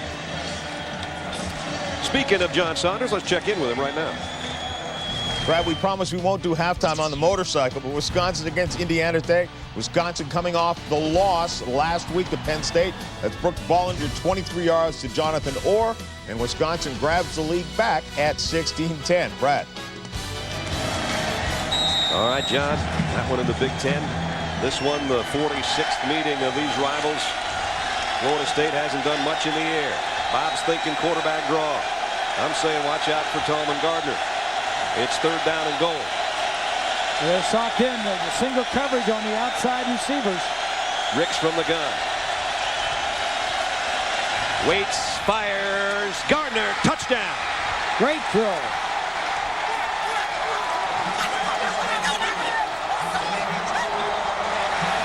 Perfect throw from Ricks. And it's number 21. Tolman Gardner. His 6th touchdown catch of the year. There's a happy quarterback. It should be. Been through a lot. Beitia in for the point after as the crowd is stunned and silenced, and the 10-point lead now for Florida State. Penalty marker down on the extra point.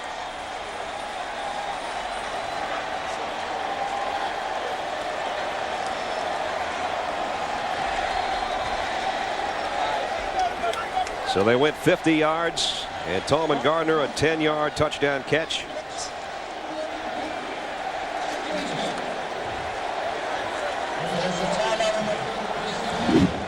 Take a look at our Chrysler passing playbook. We know a lot of times when the defense and the offense get down here, they don't protect the end of the back of the end zone.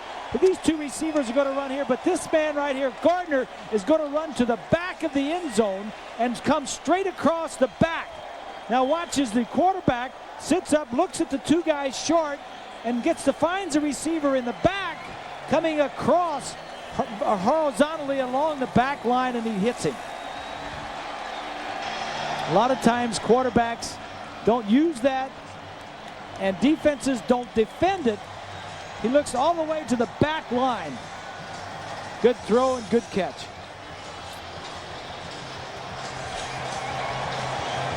(17-7). Short field, 50-yard drive, 5 plays. Jones did some of it, Maddox did some of it, and then it was Ricks to his favorite target, Tallman Gardner. Florida State has scored on their last 3 possessions.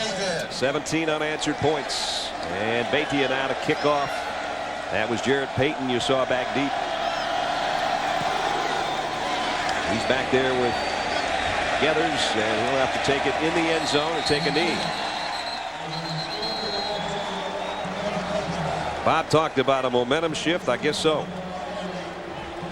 All Miami in the first when they led 7-0. All Florida State in the second, and now they lead by 10. You know what? Miami doesn't spend much time being behind in ball games. No, and they're in shock right now. Yeah, and so's the crowd. Yeah. They've won 27 straight games. Dorsey is 31-1. They haven't even had a first down, Grease, since the final minute of the first quarter. It's been 3 and out. Dorsey across the middle. Winslow bobbled it, caught it a second time. Boy, that concentration. That could have been picked off. Yep. If the defensive man would have been close enough. But Kellen stayed with it, and he got a first down. Miami's last 4 possessions, they've had 3 punts and a fumble. Yeah, he runs like a receiver, doesn't he? Yes, he does.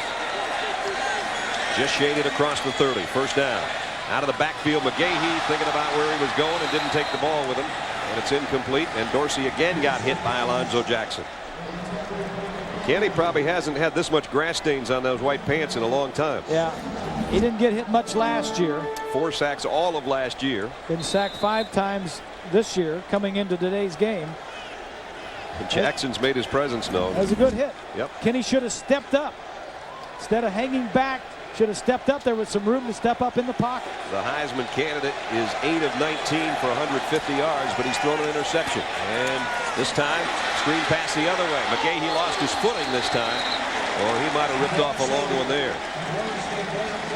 Carlos Joseph, the left tackle, is having all kinds of problems with Alonzo Jackson, the defensive end. Uh-oh, McGahee limping off. And that's going to put Jason Geathers in at the tailback spot. Yeah, that's not good. He'll flank Dorsey right now in a passing situation anyway. 3rd down and 5 over the middle. There's Winslow, the tight end. First down. So Kellen Winslow back-to-back first down catches on this drive. And he's been the main man today in the aerial game for Miami. Again, you saw McGahee over there on the bench. Got up limping after that screen pass. Winslow came in as the leading receiver with 16. He's caught 4 here today. Here's Geathers, the backup tailback, and he cuts outside. And he might have a first down. A little bit short maybe, but he got it to midfield. Jason Geathers is a guy that's bounced back and forth. He was a tailback when he came in. He played wide receiver last year. When Frank Gore got hurt and McGahee became the starter, they needed some backup there, and so he's moved back to running back. And had a nice one there. So it's going to be 2nd down and about a yard. They have not yet moved the down marker. I don't know why. Finally, they're going to run it into position right at the midfield stripe. Dorsey, quick toss, Oh boy, almost intercepted. Leroy Smith. Smith could have had 2 of them. Yep. Andre Johnson, the intended receiver. Swanee. Bob and Brad, this is highly unusual situation for Miami to be in under Larry Coker, because he has not lost the first half of any ball game since 2000 when he played against Washington. It's been unbelievable. Wow. And of all the halves he's lost, he's only lost 6. They've only been the second half of those football games when they've had big leads. So they are in unfamiliar territory. That's what we were talking about earlier. A very odd spot for the defending national champions. Timeout taken by the defense. Florida State takes a timeout with 1:22 remaining, and Miami's got 2 timeouts left. Florida State's done with their timeouts. They're thinking right now stuffing them here and forcing them to give it back. Yeah. Well, one double agent reaches a turning point as the 2 men in her heart meet for the first time. In an elevator, no less. You can't get away from a guy like that. It's a new Alias tomorrow. 9, 8 Central right here on ABC. Mickey Andrews' team has played as well as we've seen him play in a while. Well, especially when you consider how poorly they've played in some of the ball games. Watch the cornerback on the right. He reads that all the way. You see, before the receiver even broke, he was breaking forward. He read the quarterback. The 3-step drop. Now, what that tells me, what they should do is come back and do a little stop and go. Right. Have Dorsey come out and set short. Have the defensive back come up and let the receiver run right by him. McGahee has come back in, so he's all right. And now Sands was part of the group. He comes out. It's Beard and Johnson and Winslow. Beard down to the right. Johnson up to the top of your screen. On a 3rd down and short. It's McGahee who gets the call. He's got the first down. And he's down to the 46-yard line. Picked up the 5. And they'll move the sticks, temporarily stopping the clock with 1:17 remaining in the first half. Pick up the first down. Stop the clock. Keep moving. Miami's got 2 timeouts left. And they called 2 plays during that last break. So now they go back to a 3 wide-out grouping. And it's Dorsey on first down. Throws out. Bird's got it. At about the 30. That's another Hurricane first down in front of Malcolm Tatum, the cornerback. And right up to the line they come again. Now this is where it helps to have a senior quarterback. Oh, for sure. He's directing traffic like crazy out there. And now he will take a timeout. And he knows he's got enough time and enough timeouts that he can use one right there. Now they're down to 1 timeout remaining. But plenty of time, as Bob said. 1:05 remaining. And trying to find any kind of points here to close the gap before halftime. Obviously a key drive. If Miami can get in and score, they're only down 17-14. And Florida State says, hey, let's keep them out and go in with a 10-point lead at halftime. Our aerial shots courtesy of Goodyear. We'd like to remind you to take all of life's journeys on the wings of Goodyear. Nice day to fly. Beautiful day. And a good football game so far. Surprising most people, I think. So many people have asked us this week, can anybody even touch Miami? Can anybody stay with Miami? Bobby Bowden, whether he was kind of doing a sandbag job or whatever, when he talked to us, said, you know, I think there's Miami, and then there's the rest of the teams. Yeah. He thought they were at a different level. Yeah. And I think most people around the country thought the same thing. But everybody's saying that this Miami team is better than last year's Miami team. Come on. No way. No way. Not yet. No way. You can't lose 11 starters and 5 first-round draft picks and be better than that team was halfway through the following season. So Miami took over their own 20 with 2:29 left. And now they're the 9th play of the march with a first down at the 30. Dorsey from the gun. Has all day to throw. Deep middle. Got it to Beard. Another first down. It looks, ball came loose at the end. They're saying he was down. He was down. Kendall Pope covered it. And see, is it first and goal or is it just shaded outside the 10? It's right on the 10. It's first and goal. Miami. Hoping they're on their way into the end zone with the clock winding under a minute. 3 wide outs. Geathers, little draw play out of the shotgun and got maybe 2 yards. And the clock at 45 seconds and working its way down. Still plenty of time. Miami still has a timeout left. And their second down and goal at the 8-yard line.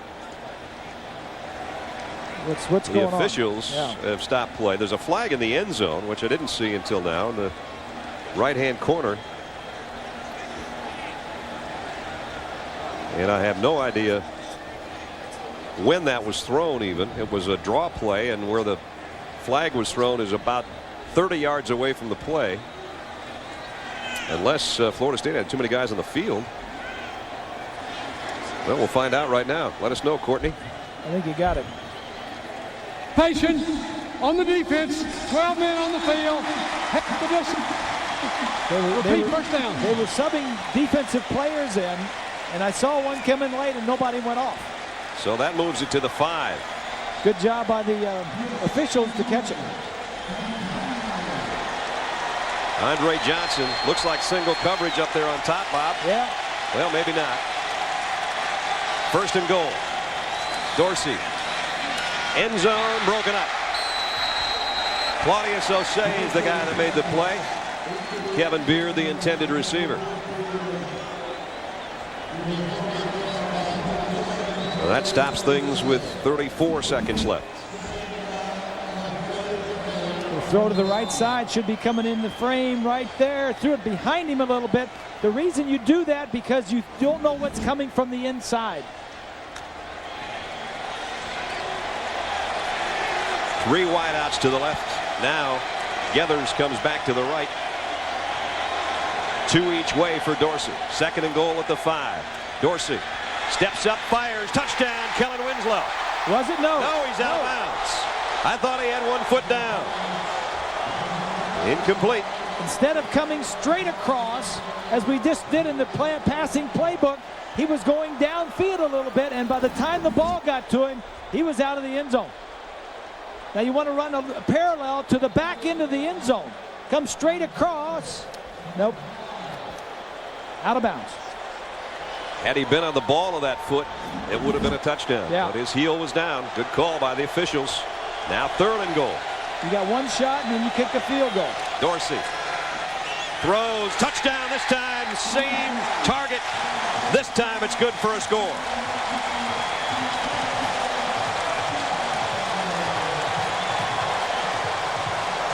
Dorsey to Winslow, 5-yard touchdown.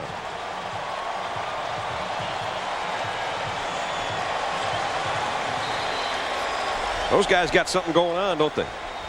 Well, when you trust the receiver, I mean, you know, when a guy can get open and he can catch, and you trust him, that's pretty good stuff there. And a pretty good ball game. Seaver's extra point is good.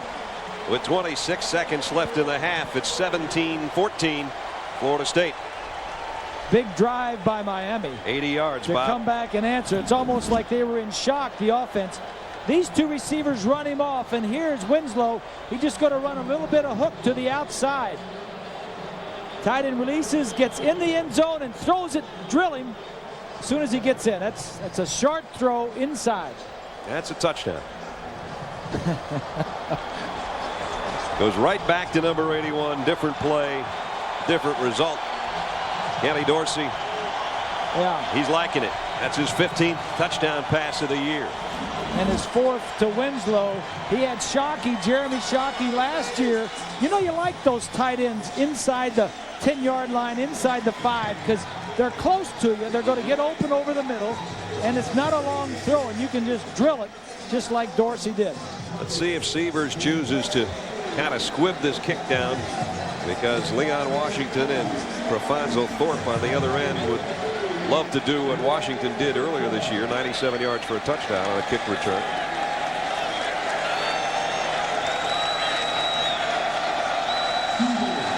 It's a high pooch kick. Thorpe's got a shot at it from the 15, though. And nice coverage. He goes down at about the 18-yard line. Carl Walker down there on the special teams to make the stop. I can hear Bobby right now talking to Chris Ricks as son, go out there, take a knee. Let's all go in and have a lemonade. That's exactly right. A little lemonade. We'll come back out and beat these boys in the second half. Bobby may go in for a quick yogurt.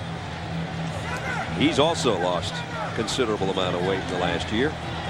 Making notes there to remind him what he wants to talk about at halftime.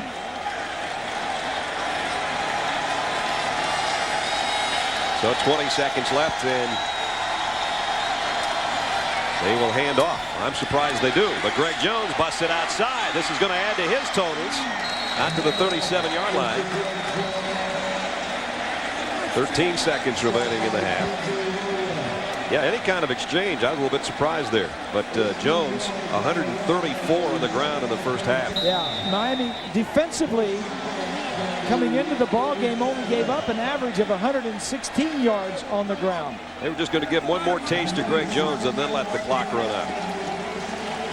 It's been a tasty first half for Greg Jones. Well, it's still a very hot and humid day. These guys are going to be tired in the fourth quarter, and it's going to be whoever's in best shape when we get back. Florida State trying to pull the upset. Swannies with the leading coach. Coach Bowden, couple of questions. First of all, your team's picked up about 20 yards on offsides penalty. Is it something you saw on film, or is it something your quarterback's doing out there? Well, we have that prepared every game to do that if somebody tries to read our snap count, and they're probably pretty good at reading your snap count. The big difference in your offense today, is it just the confidence or is it the execution? Well, I think our offensive line is playing good, being able to tie up there, making our running game go. But sooner or later we're going to have some catches because they're going to start bringing those safeties up there, you know. But right now we've been able to block their front. Last question. Kellen Winslow, 81. He's been able to make a lot of catches on your team. How do you stop him in the second half? Well, we're simply going to have to get on top of him. We assign somebody to him, but tight ends, anybody that knows Florida State knows tight ends have hurt us, and he's just another one hurting us. Coach, thank you. See you in the second half. Brad? Honest words from a coach leading at halftime. Trying to pull an upset, 17-14 Florida State. A good one going in Miami. Valvoline halftime show from Times Square Stadium in New York. Let's head there now with John and Terry.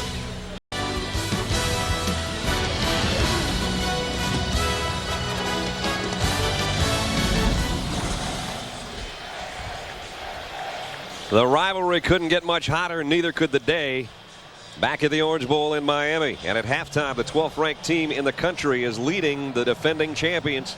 17-14 is our halftime score, and this is how it used to be. This is like the game a couple of years ago before Miami had the drive that came down to the end, and it was Dorsey to Shockey, the touchdown, and the Miami's won 2 straight. Last year it was a hammer job. Florida State came to play ball, Bob. Well, Florida State is not intimidated by these Hurricanes. I mean, they've played high school football with them. They've gone to school with them. They've played against them every year. They are not going to be intimidated. Say, hey, you got to come out here and beat us. We don't have any respect for you. We're going to take it to you.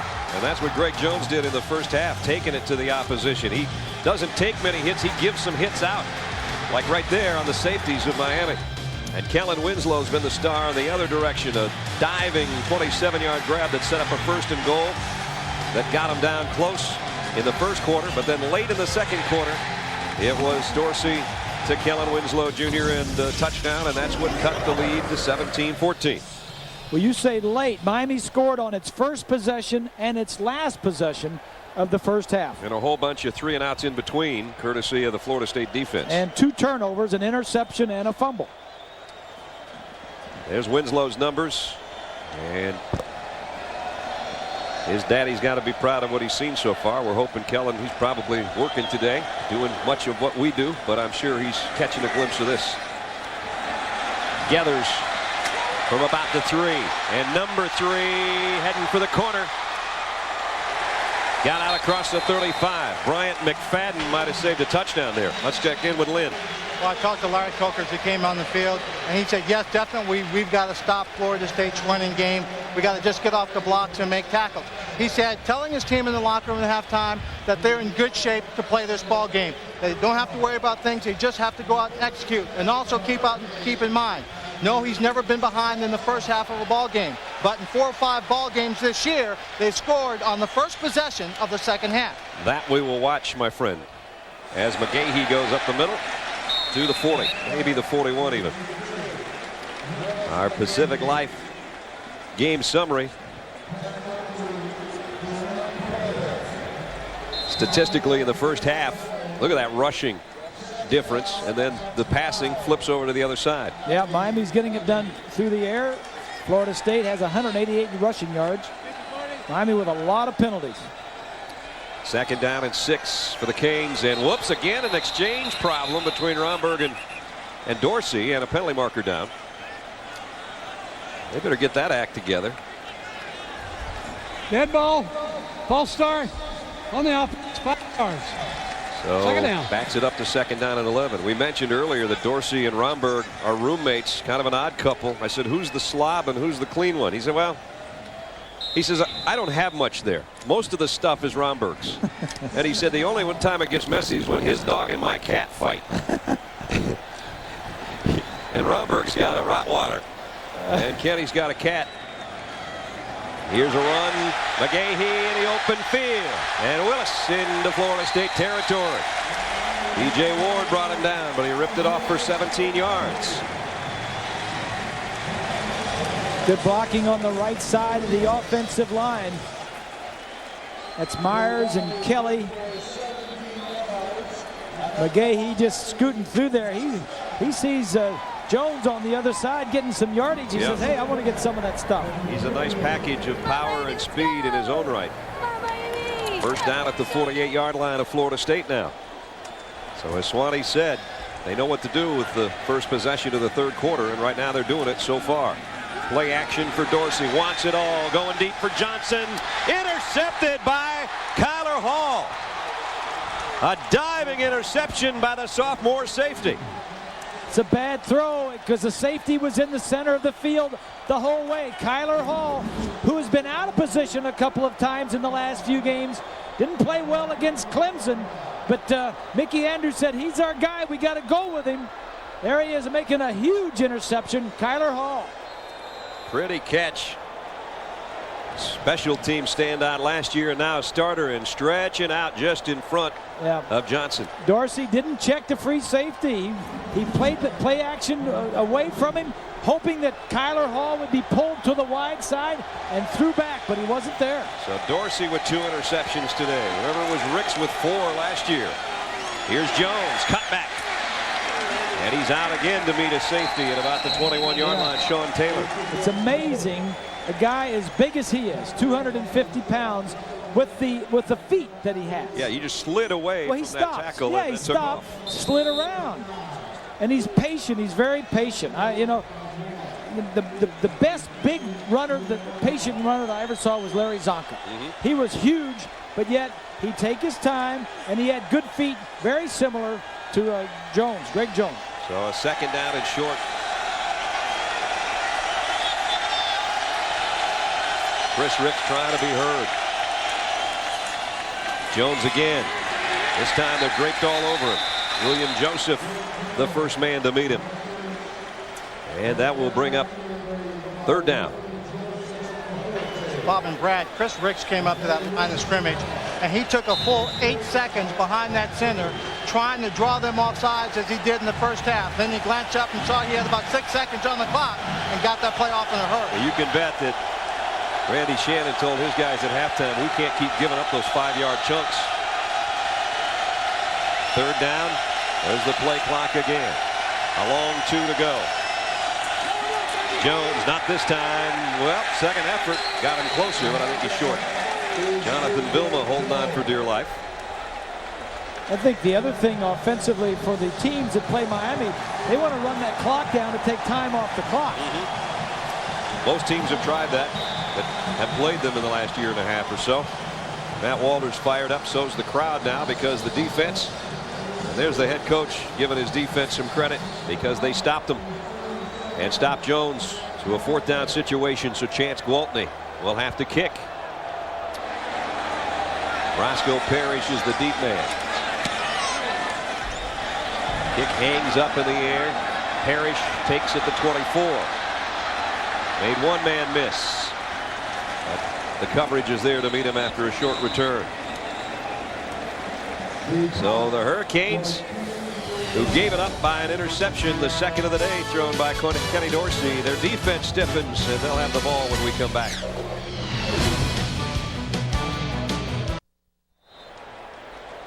The Canes defensive line cooled off Florida State and gives it back to their offense. That might be a lateral. Nope, they're going to say incomplete pass. Trying to swing it out there in the flat, actually the slot to Roscoe Parrish. It ended up in the flat on the ricochet out by McGahee, incomplete.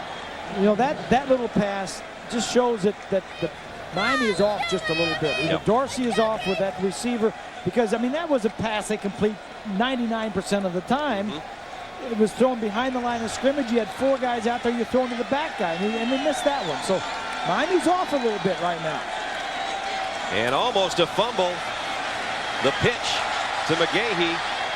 They ran that play in practice on Thursday. It almost looks like a little bit of an option, but it worked a lot better than that in practice.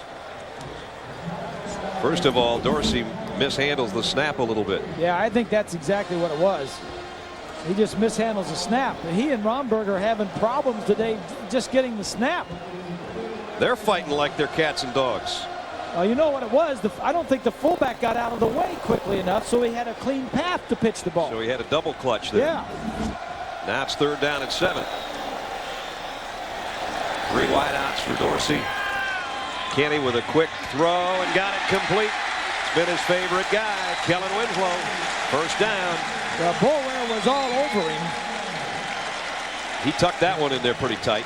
Yeah, it was covered. He just got it in there. And like I say, here's Winslow. He just got to cover and break to the outside, and the defensive linebacker Boulware is right there to cover him. Now look at this coverage. Yep. I mean, he still catches the ball. Winslow 6 catches for 84 yards and a touchdown.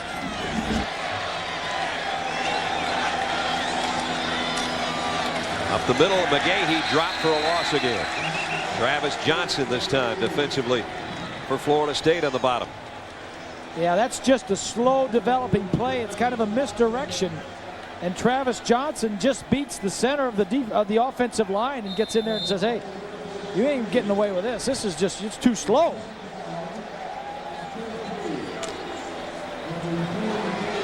Long-time defensive coordinator Mickey Andrews. One of the best. 3 wide receivers for Dorsey out of the shotgun. On a comeback and out of the hands of Perry. Hit him right about where the 1 is, but he couldn't hold it. Yeah, they're just off a little bit. They're just, and you got to give credit to Florida State defensively. They're coming up, sticking them, hitting them. You got to make that catch. Oh, it's right there. Yep. The ball is right where it needs to be. So now it puts Dorsey in a long 3rd down again. Most of that success on 3rd down conversions was in the first quarter. This is 3rd and 14. Johnson, Sands, and Beard, the wide receivers. Dorsey has to step up in the pocket, crossing pattern to Johnson. He's just buried in his tracks at the original line of scrimmage by Brian McFadden, who trailed him all the way across and made the stop. Yeah, if you're going to hit a crossing route, if it's 3rd and 13 and you're going to hit a crossing route, you better stick that ball right in his hand so he can catch it and keep running. If it's a little behind him, like this one is, it ain't gonna matter. Coming across, they threw it behind him. He had to reach it, catch it. He's going to get hit there. Capshaw's punt. Leon Washington has to let it go. Looked up in the sun, and great job by the coverage unit to get down there. Sean Taylor downs a 50-yard punt. Dead at about the 3. Coming up, don't forget doubleheader action, and you're going to see a good one no matter what part of the country you're living in, because it's going to be number 2 Texas and number 3 Oklahoma in the Red River Shootout. Others of you will see Penn State and Michigan, or Oregon and UCLA. So Big 12, Big 10, Pac-10 on display in our doubleheader. Coming up right here at ABC. Showdown weekend. Yes, it is. There's some good ball games. And right now, Florida State is down inside its own 5-yard line. First down from the 4.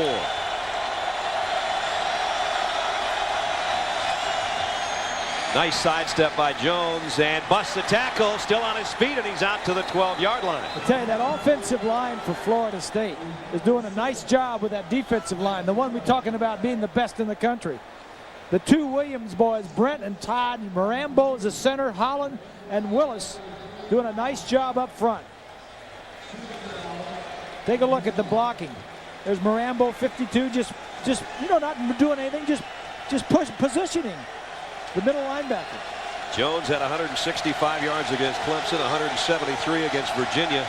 And he's over 150 here early in the third quarter. Maddox comes in to give him a breather. Nick Maddox broke a tackle from Walters, looking for a block. Little stutter step. This is a lot of running, but he got a first down. Give me some oxygen. Man. Maddox with a first down. John Saunders with a report in New York. John. We hope I don't have to travel that much real estate to get this one done in this update. North Carolina against NC State. Darian Durant, 5 yards to James Faison, in for the touchdown. North Carolina on top, but Phillip Rivers comes back from a yard out. The point after was blocked, so this one remains close. NC State unbeaten, but down by 4. Brad. And Coach Bunting trying to get everybody to wear Carolina blue in Kenan Stadium in that one today. Here's the fade. Ricks got it out there, complete.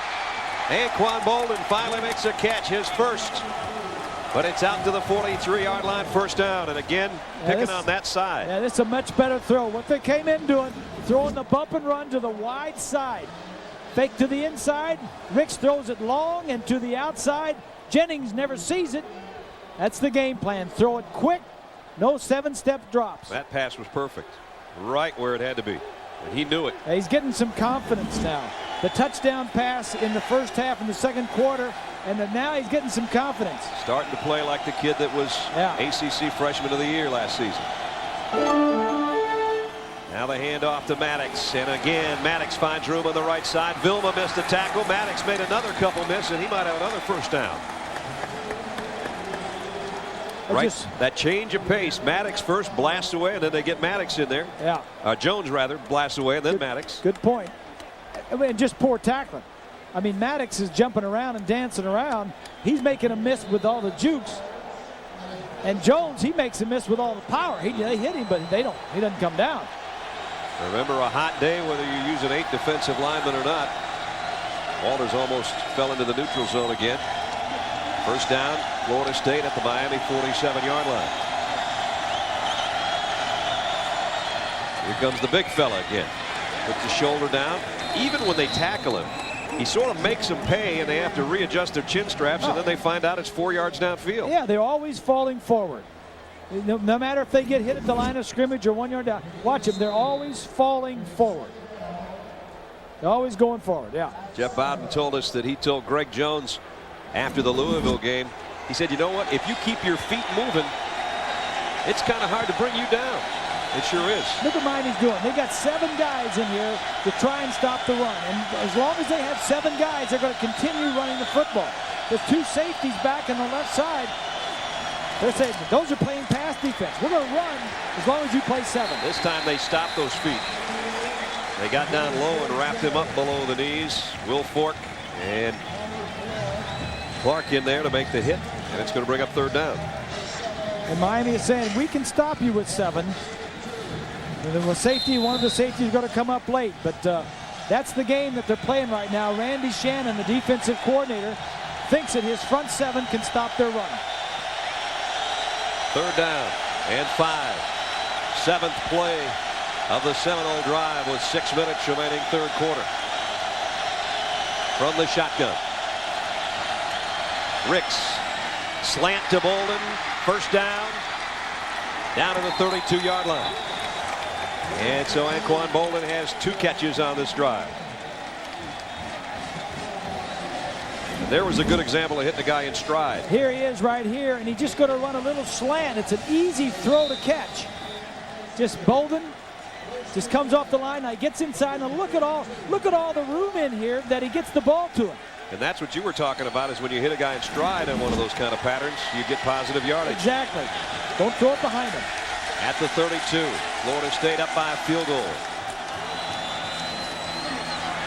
Maddox, Clark again, the linebacker, along with DJ Williams, the other outside backer, making the stop. So Maddox and well, Jones is way over 100, but Maddox is sort of heading that way. He's got 64 yards on the ground. You got to hand it to that offensive line. The backs have made a lot of guys miss. Yep. But that offensive line is getting them started. Second down and 9.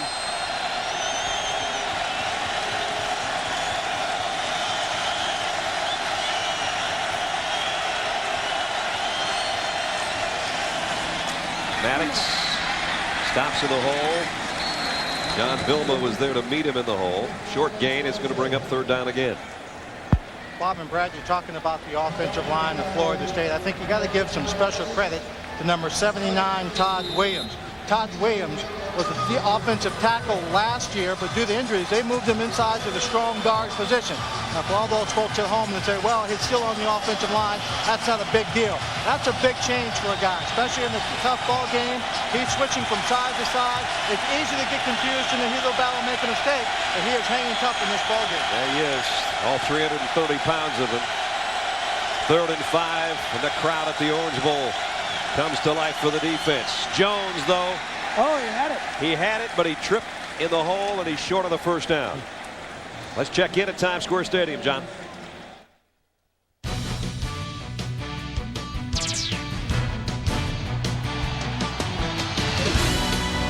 Goes around the end and takes it in, and NC State back on top.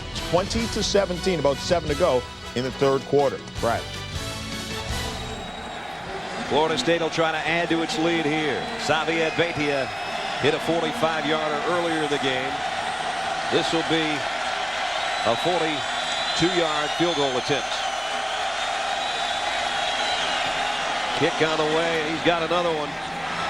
Perfect from outside of 40 again. The kid doesn't know the history of this. No, he doesn't. Series. Don't tell him yet. 3:25 to go, 3rd quarter. 20-14.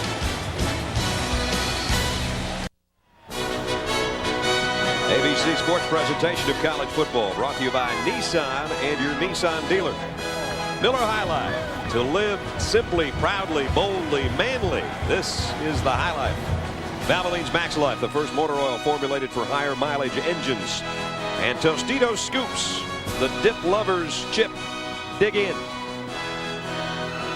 Right now, Miami's trying to say, this is my house, and you got to go, but Florida State's not listening. Yeah, and if you're a Hurricane fan, it's time to start worrying a little bit.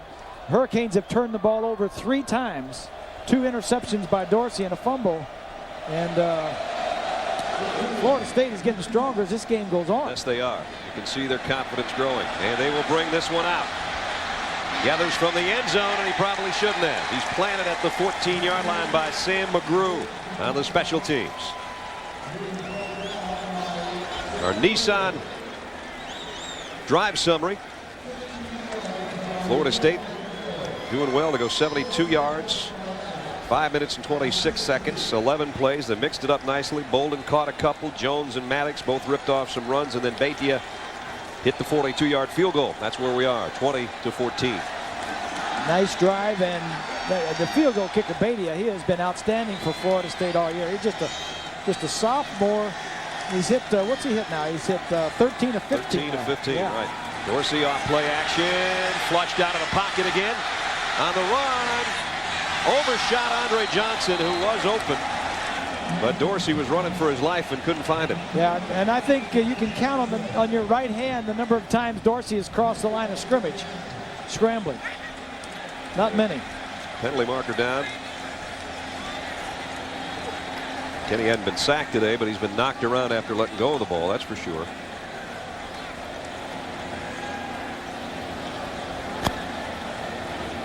And talking over with Kendall Pope, the defensive captain, the options here. I think they're going to take him back toward the goal line here and take this penalty. Ineligible receiver downfield on the pass, on the offense. 5 yards, previous spot, repeat, 1st down. 2 tight ends set now coming in for Miami, and one guy might as well be a tackle. Freshman. It's in the Jeremy Shockey mold, only bigger. 6'7", 270. Freshman. True freshman. Yeah. Right there. Yes. He's in motion.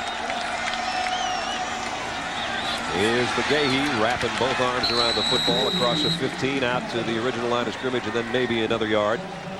Darrell Hudson made the tackle.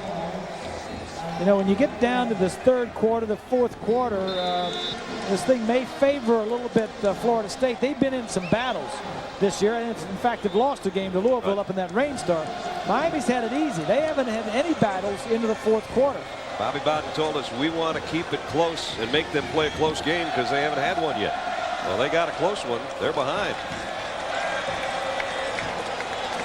2nd and 9, Dorsey. Fires, flag down again at the line of scrimmage. That one nowhere near his intended receiver. And the natives are getting a little restless. And a penalty marker at the line.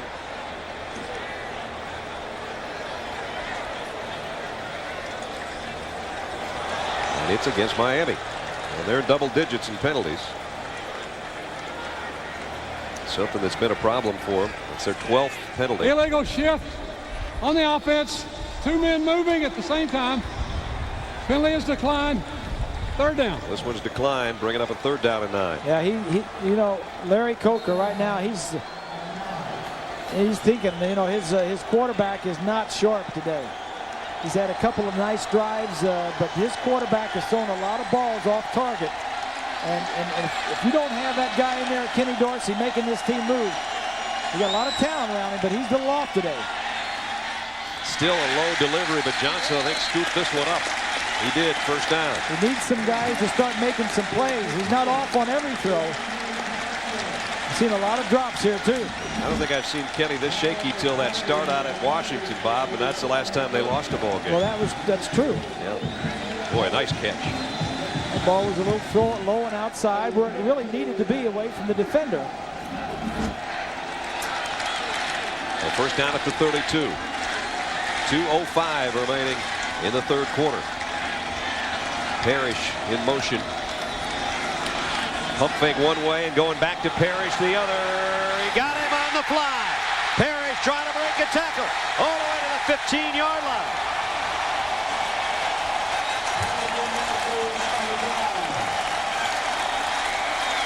Flag down back at the 30. Oh boy. It's coming back. Yeah. The fans don't even know it yet. And that's a killer. All for naught. 53-yard hookup. Yeah. It's coming back. That's a killer.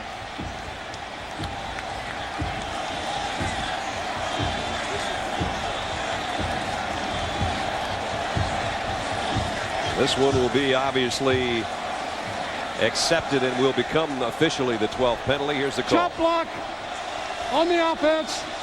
10 yards. Previous spot. Repeat 1st down. Negates a long play down to the 15-yard line. I think they called a chop block on the fullback on the defensive end. Watch as he's going to go throw, and he just... that's awful close. I don't see any other chop blocks. I mean, he hits him around the waist. You cannot go around their knees. Well, he missed it basically, didn't he? If it's the second one. McGahee was the second guy there that threw what looked like the lower of the 2 blocks, but he came up with wind. He missed him. Yeah. I don't know. That was a close call.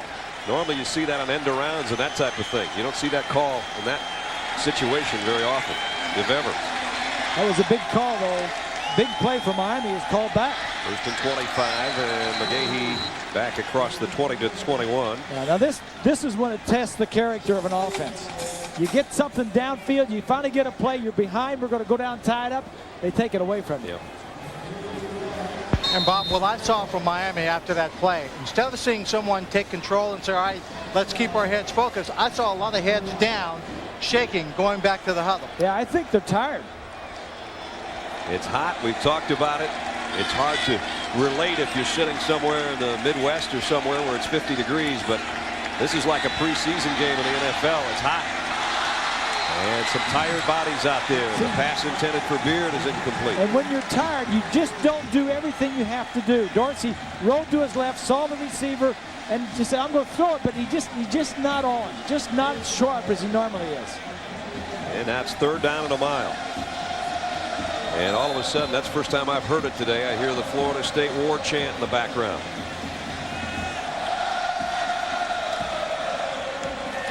At the 21-yard line, there's the numbers on 3rd down today. They've been very, very good for Kenny Dorsey. Three receivers to his left. He's looking down the middle and got it in the seam, but dropped by Sands. Hit him in the hands. Somebody's got to make a play. You can look at Kenny Dorsey's stats tomorrow in the paper all you want, but somebody's got to hold on to some of these. Short-armed him. He was worried about getting hit. It's tough to pick up a third down when it's that long. But the ball was right on the money. Freddie Capshaw's been a busy punter. Probably been years since he kicked it 6 times in a game, and he almost had that one blocked. They were going for it then. And it takes a Florida State bounce. The Noles will be in hurricane territory on offense with a 6-point lead at the Orange Bowl when we come back.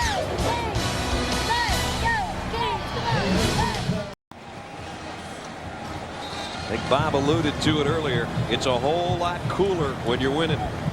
That's a hot sideline and an unfamiliar position for the defending national champions. They're behind. It's almost the fourth quarter. They're not used to people pressing them. And Florida State's not only pressing, they're leading by 6. Another great field position start for the Seminoles. Best of the day at the 46-yard line. Play action. Ricks might want it all. Down the middle, incomplete. Intended for Nick Maddox out of the backfield as we check in at Times Square Stadium. Here's John. Houston Nutt of Arkansas looking to go 4-1 against Auburn, and Mark Pierce gives him a boost here. Takes off 44 yards. There was a flag on the play, but it was against Auburn.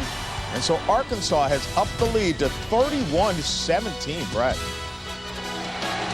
Should have been a flag on the play for slow running, but it's a touchdown either way. 2nd and 10. Jones, the tailback, gets the call again. This time trying to cut back, and Miami won't let him.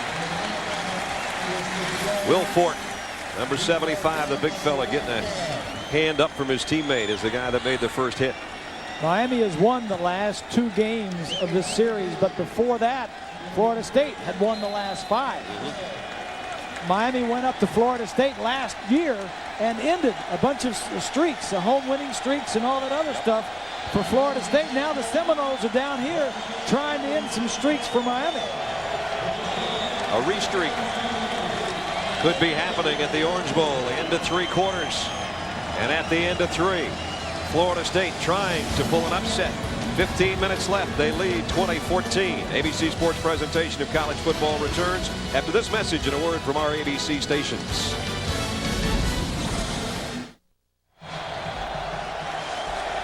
A 3rd down to start the 4th quarter for Florida State in Miami territory. Just outside the 46-yard line of the Canes. Chris Ricks in the shotgun.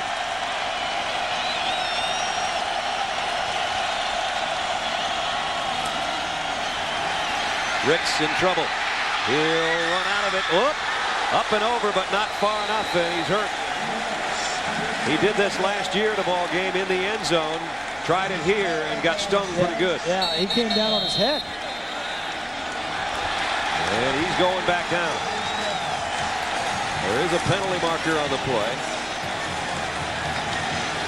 Sykes and Vilma are the guys that hit Chris Ricks. The end of that scramble up the middle. Oh, unsportsmanlike conduct on the defense. That's a 15-yard penalty and a first down. I don't know where the unsportsmanlike conduct was, but not in there. Not in that picture. He landed on his neck, on the side of his head. That's just dangerous. They're teaching quarterbacks to slide to protect yourself. Chris is doing just the opposite. He's going airborne. He's got that Clark Kent thing going on. And Adrian McPherson's coming in. Whether it's one play or the rest of the way, we know Chris Ricks will be heading out. And you can see the concern on the whole team there as they rally around their quarterback. And they've got him sitting up now. Well, at least he's got to be a little bit woozy from the way he hit and then looking at him when he was trying to get up. And he's had a concussion this year already. Again, He pulls it down, decides to take it straight up the middle, then tries to go over Vilma. And he's walking off, and he's pointing over to the Florida State band. Yeah, he may have gotten the wind knocked out of him. He may have come down and just got the wind knocked out. He pointed over to where most of the garnet and gold clad fans in the band are, over in that far corner. And they erupted over there for him, and that's got to be a nice sound to his ears compared to what he had in the last home game. So now it's McPherson, and it's a first down after the penalty. Jones trying to drag orange jerseys with him, but they swarm him and bring him down. You know, the last time this happened against Clemson last week, he didn't get back in for a while. Here he comes. Here he comes. One play. We had to have the wind knocked out of him. But Chris, lucky that's all he got Chris, knocked out. We need to start sliding, not jumping. It's almost the reverse of the Fosbury flop or something. Right. He's going head first sometimes. Second down and 9. Will he throw one play after being on the sideline?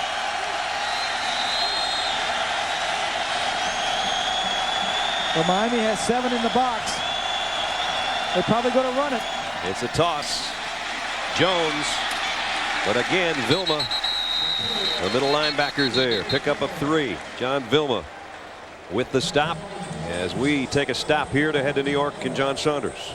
Brad, Miami in jeopardy of losing their first game of the year, and NC State trying to avoid that same fate against Carolina. Rivers goes to Brian Peterson, 13 yards, and they up the lead to 10 at 27-17. The fourth quarter just underway. Brad.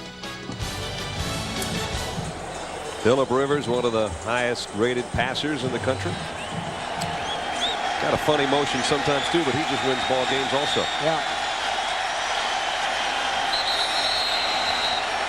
And timeout taken by Florida State with 13:01 to play. They'll talk it over on the sideline. We'll talk it over and be back in a moment.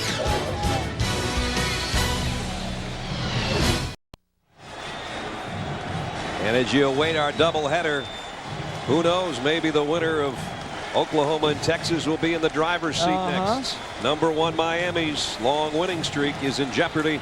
Florida State leads 20-14, 13:01 left. Here's the play where Chris Ricks again scrambled up the middle, was injured for one play at least, but the unsportsmanlike conduct penalty at the end of the play is what gave Florida State its first down.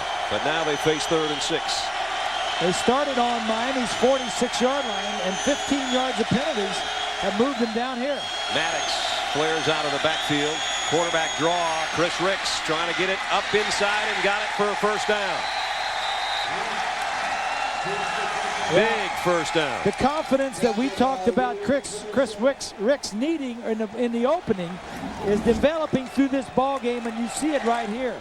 They motioned one of the backs out of the backfield to take a linebacker with him. The safeties come up and don't make the play soon enough. First down, Seminoles. Second time Chris has rushed for a first down on 3rd down. And now it's at the 13-yard line of Miami. A touchdown here would be huge. You got to throw it. You got to fade here. Jones, DJ Williams just kind of trying to hang on for dear life. You got 10 guys in the box there. You ain't going to run against that. That's why there was paired up one-on-one outside. I thought they'd throw the fade. I think Chris is still kind of moving his head around a little bit, trying to get a good feeling back, if you will, after that crash landing that he had. And it's going to be second down. They can get a first down inside the 3. Even a field goal makes it a 2-score game for Miami.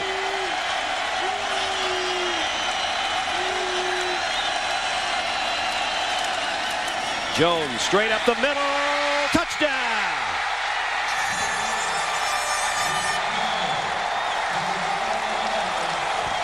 The offensive line is huge. Doing a great job of just smothering these guys. 11 yards for Jones. Montre Holland just eating him up. Bobby Bowden puts the headphones away, at least for now. Beitia in for the point after. Trying to make it 27-14. And does. I mentioned Greg Jones earlier with the big games that he's had this year against Clemson and Virginia. This is his biggest so far. 175 yards. The last one an 11-yard touchdown.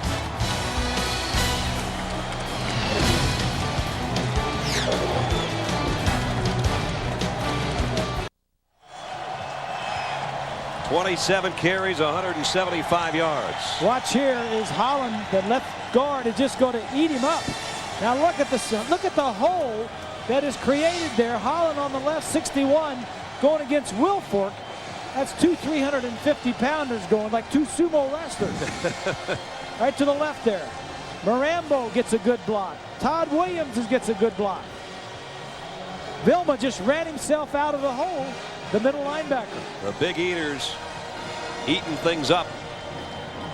You talk all you want about the great defensive line of Miami, but it's the offensive line of Florida State that apparently has heard enough of that too. But you know what? I think everybody's tired, and then it just dig deep. You know, who wants it the most? Now top-ranked Miami, the defending national champions, have got their work seriously cut out for them. They are 13 points behind with less than 12 minutes to play. They no longer can afford the bungles and the misplays that they've had in this second half, including drop passes. You take back some of the drop passes in this half, and it might be a whole different ball game. Illegal procedure. The kicking team will put the ball in play on the 35-yard line. So good First field down. position for Miami to start with. Our Pacific Life game summary, and here's what we were talking about. In this half, here's Roscoe Parrish. Hits him right in the one, and he fumbled it out of bounds. Kenny Dorsey crossing pattern. Beard couldn't hold it. Then he goes down to Sands, and Sands should have had that one. Those are just some of the problems.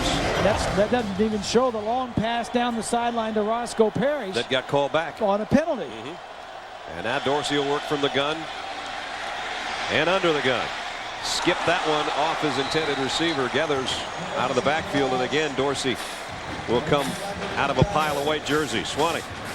Well, Brett, I'm with Bryant McKinney. Of the 5 Miami football players drafted in the first round, he was first among them in the 7th round, the 7th player chosen. Now, Bryant, kind of an odd position for you to be in. You played on this team last year. The Vikings haven't signed you. How are you feeling about being able to just watching football? Like, real anxious to get out there and play. Coming watching this game, they're like hurt. And I think Miami pulled through though, but it makes me real anxious to go out there and play. Well, as we watch him on this play, Dorsey throwing it downfield. Almost a little bit off today. The offensive line is in a real battle. What's going through their heads right now? These are your teammates last year. Right now, they're just trying to stay together as a unit. Complete one play at a time. You know, don't rush anything. Don't get down because you're down by 2 touchdowns or whatever. You know what I mean? Just stay focused, keep on driving. That's it. This is a confident football team. Definitely. Okay, Brad. All right. Mount McKinney, what we called him last year when we covered so many of their games, one of the most massive human beings you'll ever meet. And as Swanee said, still unsigned, the #1 draft choice of the Vikings, arguing over bonus money and the slotting process of those top 10 players. Here comes a blitz on Dorsey. Heavy pressure. This one's tipped again and incomplete. Stanford Samuels got a hand on that one. Intended for Sands, but number 10, Samuels, is the guy that got a hand on it en route. All of a sudden, the Seminoles defensively are making plays, knocking balls away. Right there, get a hand on it, where earlier in the ball game it wasn't. Strange, we're in the Orange Bowl, but the Seminole War chant is the loudest thing you hear. And getting louder by the minute. Capshaw to kick. Hangs up the punt. Washington will take it. The freshman takes off going the other way. All the way out to the 40-yard line. 22-yard return for Leon Washington. Got a penalty marker back near the line of scrimmage, and now Leon is down. We got holding on the return, 10 yards from the end of the run. First down. So it's still first down, and they have a look at Leon Washington, the freshman out of Jacksonville, Florida.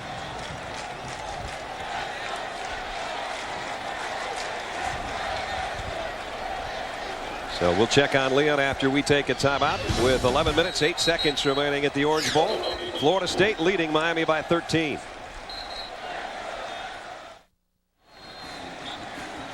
Been a tough day for the Heisman Trophy candidate Kenny Dorsey. And it's out of his hands right now again. Florida State's got it back on offense. First down at the 30. Florida State would be happy just to run and run and run some more now. Maddox. And he's met at the line of scrimmage, and I mean met. Yeah, and Miami knows it because they've got 10 guys near the line of scrimmage. So no gain on the play. But the clock becomes the Seminole ally. Under 11 minutes to go. Well, the Hurricanes have stopped themselves offensively, dropped balls and penalties when you did make a good play. And defensively, you've helped the Hurricanes with some penalties. The last drive, a huge penalty on the play that Ricks got knocked out and came back later on. Second down and 10. Comes a blitz from the corner. Squeezing through for about 3 yards as Maddox. Joseph made the tackle, and John Saunders is in New York. Brad, in the Big Ten, Wisconsin in control against Indiana, but the Hoosiers fight back. Jabron Hamden to Aaron Halterman. Touchdown, covers 4 yards. Indiana pulls within 5 with plenty of time left. Brad. Here, time is winding down, under 10 minutes probably after the next snap. Third down and 7. Miami's got to have a stop here. Deceiving total yardage. Ricks, nice play fake. Chris comes up throwing. Intercepted. Sean Taylor. He got over there and got it.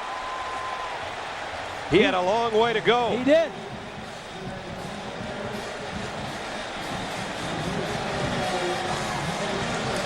I thought it was going to be the corner that was going to have a play on the ball. Tried to get double tight ends. They had 10 guys near the line of scrimmage defensively. And Taylor just gets over and makes a play. You know what? They're going to say he was out of bounds. Yeah. So it's a 4th down. It was hard to see. Let's take a look. Yeah. And so the punt will give it back to Miami, much in the same territory as that interception would have at the 25-yard line. So now the Canes, with 9:32 remaining, have got to score, and they've got to score rather quickly because they need 2. Florida State has been in a situation before when they were 5-1 and worked their way back into the battle for the national championship. We talked to Bobby Bowden this week, and we said it at the top of the show. It's pretty simple. You beat the top-ranked team in the country, regardless of your loss a couple of weeks ago, you are back in the hunt. And he knows it. Oh, he knows it. He knows it. And Miami knows that they have got to pull off a miracle here at home in the next 9.5 minutes, or their long winning streak goes by the boards as Florida State's did last year in this matchup. Across the middle. Johnson on the run. First time he's had a chance to stretch his legs. Johnson all the way down to the 33-yard line. There's no doubt that Miami is capable. They just have to do it. They'd have to stop themselves. They have to catch the ball. And they've got to throw it. It's just a short pass, a crossing route. Dorsey gets hit after he throws it, but Johnson, Andre Johnson, the top receiver. Lynn was talking about him earlier in the ball game. He's one of the top 2 or 3 receivers in the nation. Get him the ball. Only took him 7 seconds to go 37 yards. Dorsey again. Look out from behind. Hit as he throws. And a wobbly duck is incomplete, luckily, for Dorsey. Yeah. Jackson got him again as he let go of the ball. He doesn't have the amount of time to throw that he had last year. Right. He has good time, but he was waiting on that extra time, and the guy just came right from behind and got him. And that was almost picked off by Florida State. Well, I tell you, offensively, the coaching staff says, boy, that ball's up there fluttering around. You got all these defensive backs back there, and nobody gets it. They're lucky. Second down and 10. McGahee, draw play, ran into Dorsey, but now he's running into the secondary, and he's going to have a first down, I think. We check in quickly with John. Well, in the ACC, North Carolina and NC State. NC State looking to move to 7-0. Josh Brown carries this one 12 yards for the touchdown. If NC State remains unbeaten, boy, what a matchup later on this year against the Florida State Seminoles. Remember, they got them last year. Brad, back to you. That might only be the once beaten Seminoles. Right now, they're in front of the defending champs. And Kenny Dorsey has not spent this much time on the turf since I don't know when. He's getting hit every time. This time he is smiling a little bit, talking with Michael Boulware. Yeah. We said, Kenny, what do you say during some of those exchanges? He says, I usually just say, you know what, you're not as big a jerk as the rest of the guys on your team.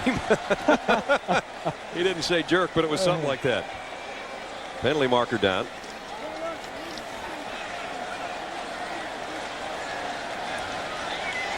And here's the call. On the offense, not enough men on the line. Penalty is declined. Second down. Look at Dockett. You think he's not tired and wet? No kidding. I mean, he is sweat through and through. It is hot and muggy. You know, fatigue plays a huge factor. Well, you know, in this game. You add relative humidity into the almost 90-degree temperatures, and our tongues are wagging up here a little bit. Second down and 10.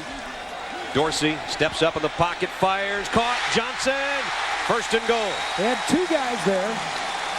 He and Sands were both in the neighborhood. Pick up at 19. First and goal at the 4-yard line.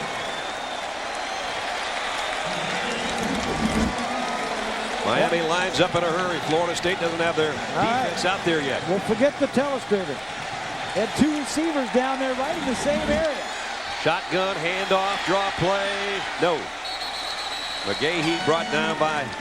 Oops, and there's a little shove at the end of the play. There's no flag. Kellen Winslow let Kendall Pope have it. And Pope takes off his helmet. And he's right. And, you know, that I've seen that call before. Second and goal at the 3. Dorsey. Over the middle. Touchdown. Kevin Beard. The Canes aren't done yet.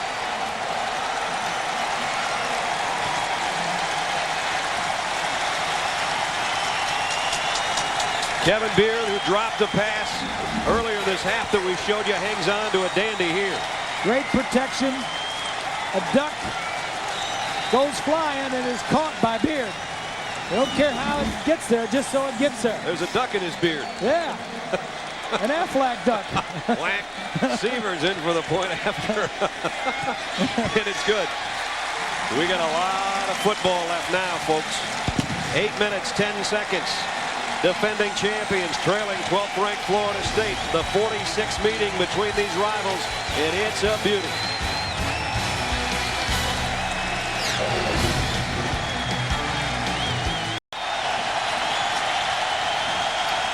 They were looking for the touchdown. They were looking for Winslow. But Beard is out here, and he comes along the back of the end zone again. See Winslow, they're looking for Winslow right here, but the ball goes back to the back of the end zone. Good read and good throw by Dorsey. Following that touchdown and during the timeout, the Orange Bowl got serious. The war chant started at one end, the U of M chant started on the other. Nobody has taken a seat since, and now it's down to 8:10 left. Number 1 trailing number 12. And it looked like Kenny Dorsey got a second wind on the sideline. The kick is deep and gone. Florida State will work from the 20. ABC Sports presentation of college football brought to you by Pontiac, fuel for the soul. Dr. Pepper and your local Dr. Pepper bottler. Be you, nothing's better. Dr. Pepper. Bowflex for real fitness results. And America's Dairy Farmers. The power of cheese. The power of the Hurricanes and the Seminoles on display. This place is literally shaking.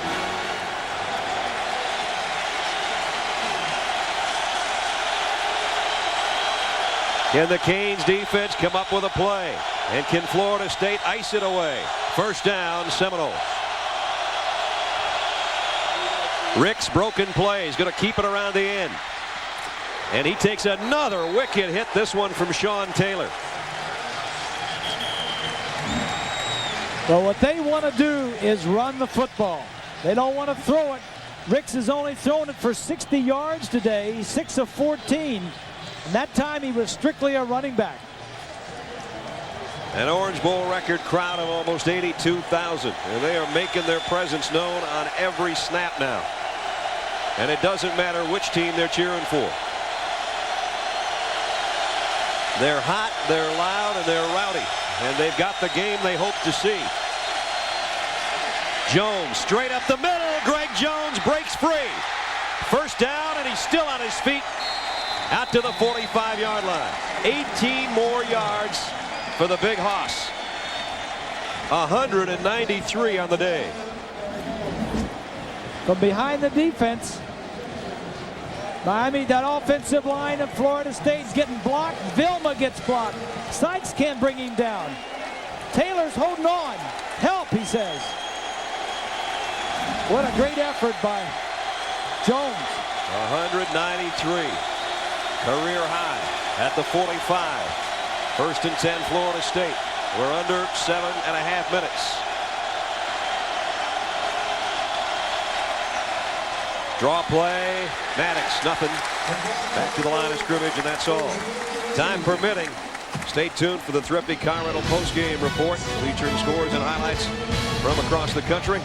John and Terry, who've been here all day, will be through the rest of the day with you. And look ahead to the big doubleheaders we've got, including number 2 and number 3 as Texas and Oklahoma get together. Think it's not hot? Jeff Bowden's on his 2nd or 3rd shirt. He started the day in a garnet shirt. Now he's got a white one on. And that one's just about ready to be wrung out. Yep. Yep. But Miami defensively knows that they're going to run the football. So Miami's got to commit enough guys up there to stop the run. And they use all the clock they can use and then call a timeout with 6:41 remaining. So Florida State, they'll run their trainers out, and so will Miami. Everybody gets a quick drink, including Chris on the sideline talking to his offensive coordinator. Tallman Gardner's the guy he threw the touchdown pass to today, as he's done so many times in the last couple of years.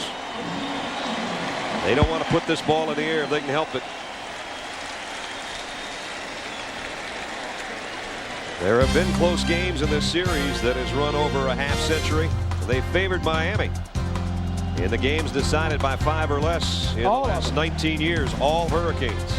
You know, there have been some close ones, but really the predominant number of these matches are really have been not that close. Well, last year it was 49-27 up in Tallahassee as Miami ended Florida State's decade-long 37-game win and 54-game unbeaten home streak.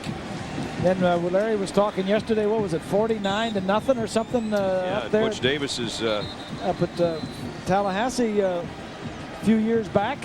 That's when Butch ran across the field to shake hands with Bobby Bowden and said, you know, I think in a year or two we'll be able to give you a better game.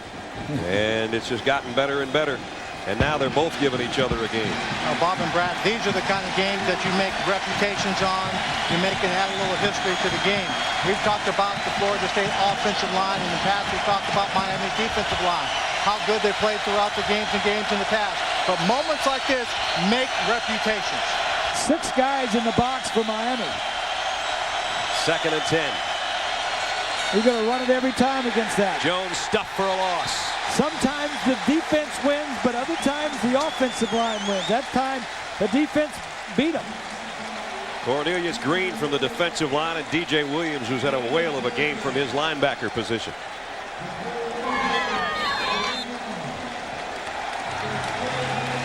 It's one of those days where you find yourself crawling off the field. That's Pat Hughes, the tight end.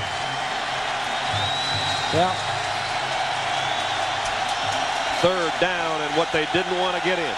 Well, this could very well be a quarterback draw. Miami goes to a 3-man line first time today. Miami needs a stop. Ricks waits, in trouble. Broke 1 tackle. Now running for his life, throws it incomplete. He was outside of the pocket. There is not a grounding call, but it will be time to punt. And before we punt, let's head to New York. Brad, Wisconsin started the season 5-0, lost last week to Penn State, and today in danger against Indiana. Jabron Hampton, 20 yards to Glenn Johnson. They go for 2. Two-point conversion is good. Indiana leads by a field goal with about 2 minutes left, Brad. Time to punt for Florida State. Miami gets what they needed, the ball back. Parrish takes it at the 15. Cuts back across the 20 to about the 21-yard line. 5 minutes and 36 seconds remaining in the ball game. Kenny Dorsey coming back out. Second half hasn't been good to him. His receivers up until that catch by Beard in the back of the end zone have not been very good to him. But 2 touchdowns, 2 interceptions, approaching 300 yards again. And keep in mind, as Bob said when we started things off, 31-1 as a starter. 10-1 Kenny Dorsey against ranked teams. He's been there before. He's not as sharp as we've seen him many times, but he's got what he needs. The football soon to be in his hands, 79 yards away from a win. That's as simple as it gets. First down.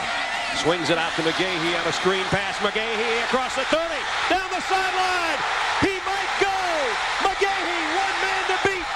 They get him, but not before he gets to the 12-yard line.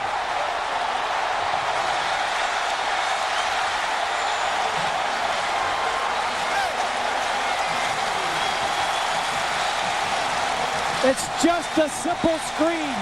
I'm sure the defensive coaches were hollering, watch the screen, watch the screen, and here it is.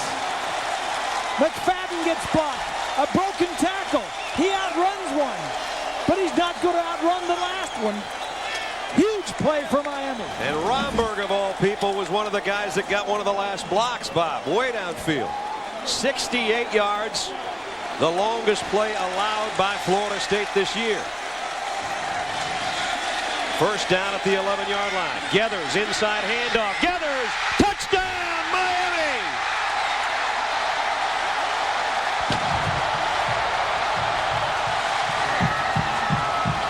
They're not ready to give up the crown yet. You just saw the heart of a champion.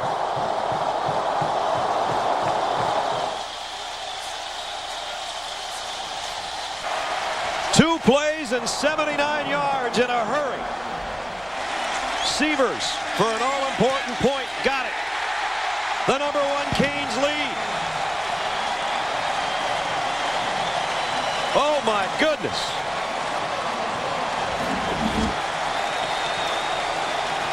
Little draw, a screen, and a draw.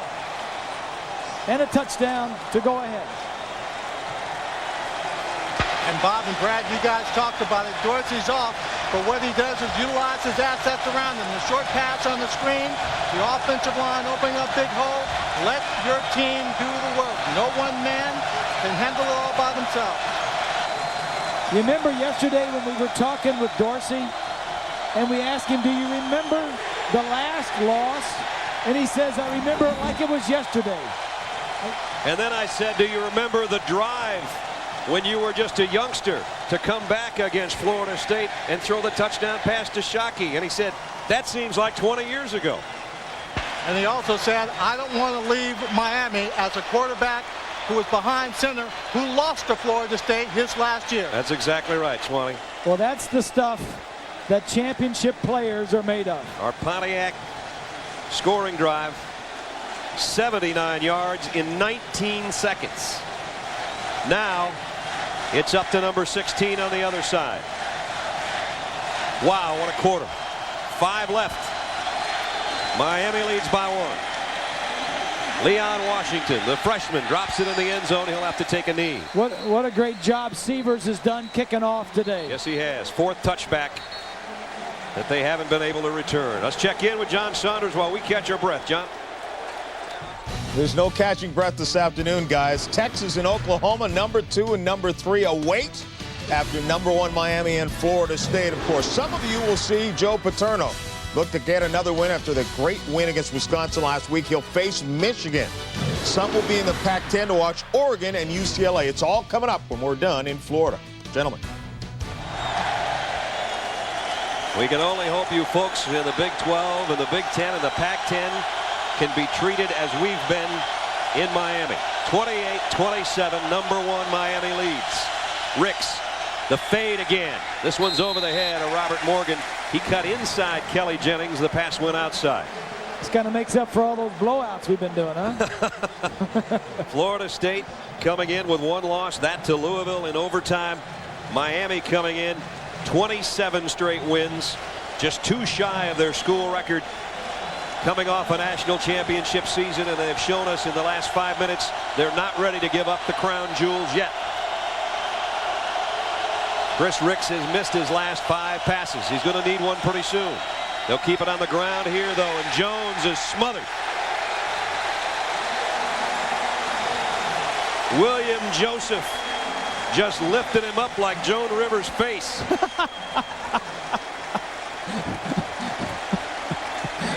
Long yardage situation coming up. I don't know about that, but Joseph is the brother of the other guy on the offensive side. Look at this. Oh, yes. He said, you ain't getting away this time. You may have nearly 200 yards rushing on us, but you aren't getting away. A huge 3rd down and 11.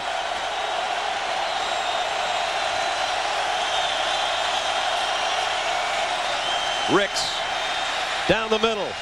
In and out and then caught, and now it's a loose ball. Fumble. Miami's got it. They call it incomplete.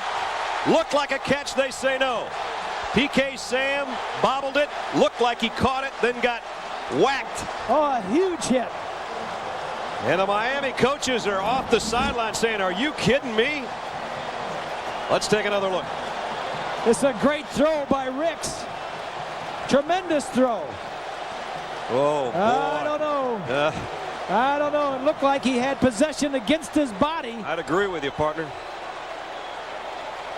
Looked like he took a step before he took a shot. It was Williams who covered it, but they say no.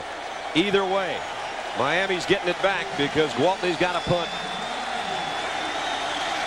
Florida State was in total control about 5 minutes ago in this football game. Diving catch near midfield by Ethnic Sands. Don't forget, coming up next, our doubleheader and a beauty coming up from Dallas. It's Texas and Oklahoma in the Red River Shootout. Penn State plays Michigan, Oregon, and UCLA. Those are our games coming up. This is real speed of that last throw. Yeah, I think if I were the official, I would do the same thing. The ball came out as soon as the guy hit him. And who's to say? I mean, we're not really sure we got the replays going. Yep, that's right. 4 minutes left. Now it's Florida State's defense that needs a play. Seems like just moments ago we were saying Miami's defense needs a play or their offense will never see it again. Now their offense has the lead. And it's McGahee off the left side, and with refreshment in his body with the lead now, he knocks it off the left for about 3 yards.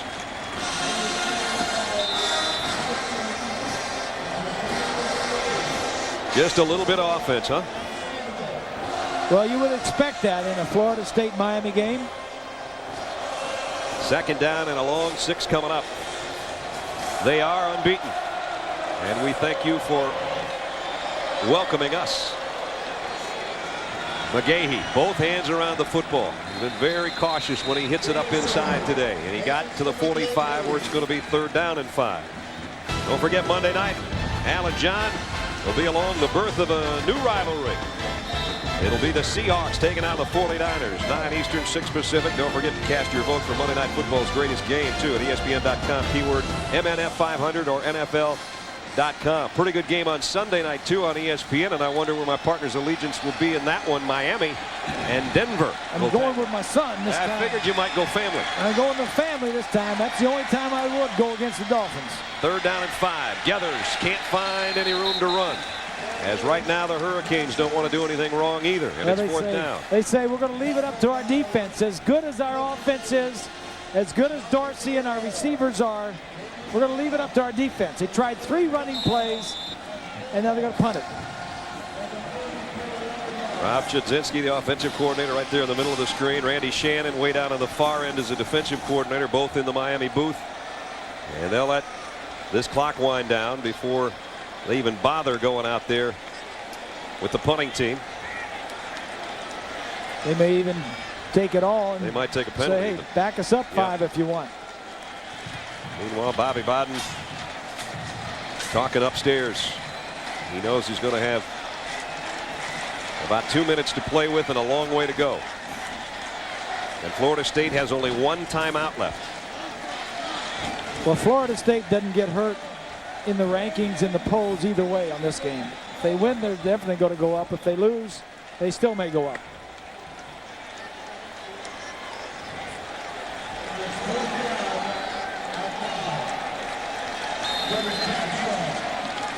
Capshaw on a kick. Leon Washington got to hold on to this one. Miami's had a punt block this year, and they've had a bad snap. The snap's clean. Off the side of Capshaw's foot. Terrible. They don't gain more than 10 yards on this deal. They might not get that much. Capshaw is a 4th-year senior. He's been doing this for 4 years. He's a 4-year starter. That may be the worst punt of his career. 4 yards? What was the punt? 3 yards. Wow, and he knows it. In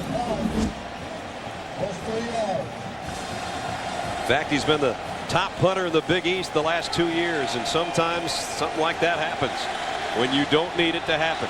And now, Florida State only needs a field goal. Only needs a field goal. Remember what Bob Greasy said earlier about Battea may not know the history of this series. I think most of you watching probably do. From the 46, Maddox inside handoff. Nick gets out to the 49-yard line. Our aerial views courtesy of the Goodyear Tire and Rubber Company. With us, Goodyear's Blimp Stars and Stripes, continuing a 77-year tradition as the aerial ambassador and icon of the 102-year-old company. So just when it looked like Miami was in control, a poor punt gives Florida State the ball at midfield. From the shotgun, Chris Ricks going to take off with it. He finds himself a crease, and now he slides down to about the 48-yard line.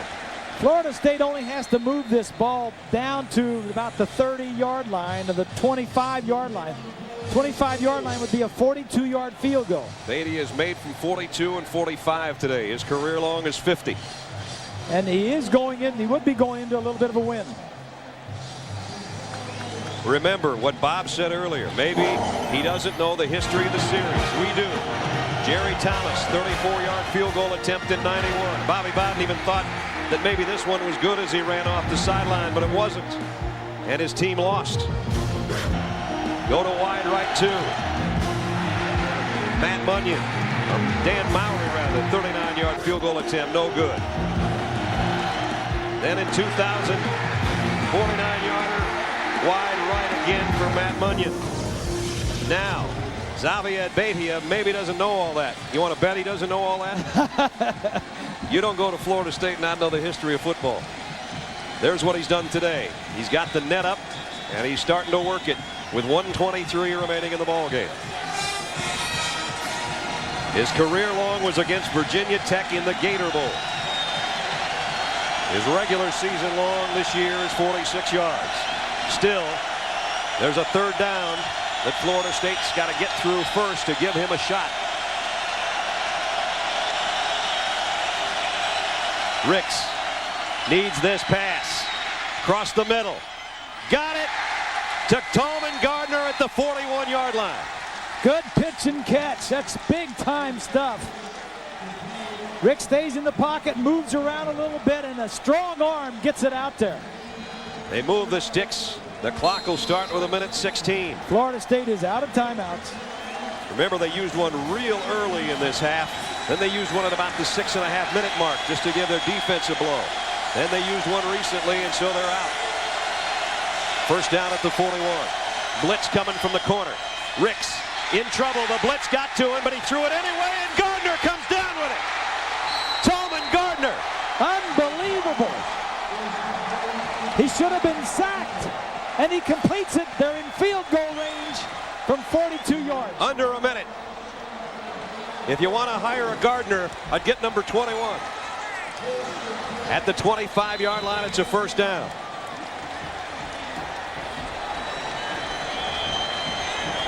Already in field goal range. And right now, they might just play this to get in the middle of the field. Although Ricks is in the gun. I think they start running it now. Maybe a quarterback draw. Get it between the hash marks. Cutting outside.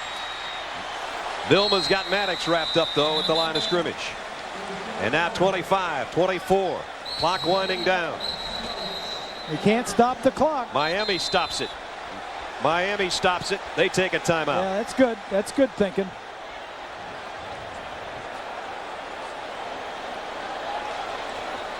So everybody gets a breather at the 25-yard line. And that includes my partner and I. We know Swanee's been through 2 or 3 shirts as we look back to the last time Miami lost at home. Penn State was the opponent. And you remember this pass. And off to the races on that long ball, 27-23. But since that time, it's been 27 straight victories. And Bob, the whole thing's in jeopardy right now. They talked about we want a second ring. Kenny Dorsey told us, you know what, I don't even know where mine is. Because we want to win a second one. It's very much in jeopardy right now. Well, the whole thing in this series is going to come down again to a field goal. We've seen what happened before. He's going to make it or he's going to miss it. It's going to come down to a field goal. And this whole drive was set up by a poor punt. Florida State, by the way, has a bye week next week before playing Notre Dame in Tallahassee. And if they win this game, how big will that one be? Second down. Hand off to Jones. Try to cover the ball and get more to the middle of the field. He didn't get anything. Yeah, Miami took time out to conserve some time in case they made the field goal. Now they got to hustle. They've got to get the spike. Miami's not getting up off the bottom of the pile. Ricks is trying to get to the line. 3 seconds, 2 seconds. He spikes it with 1 second left in the game. They just barely got the play off, and here comes the field goal unit. That was way too lackadaisical. Miami wasn't helping the cause. Obviously, they were in no hurry to get up.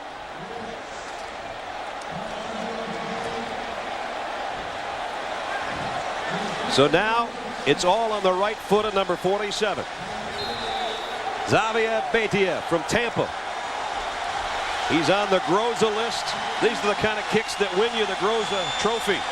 This for the win for Florida State to upset Miami from 43 yards away. For the win, the kick on the way. He missed it wide left.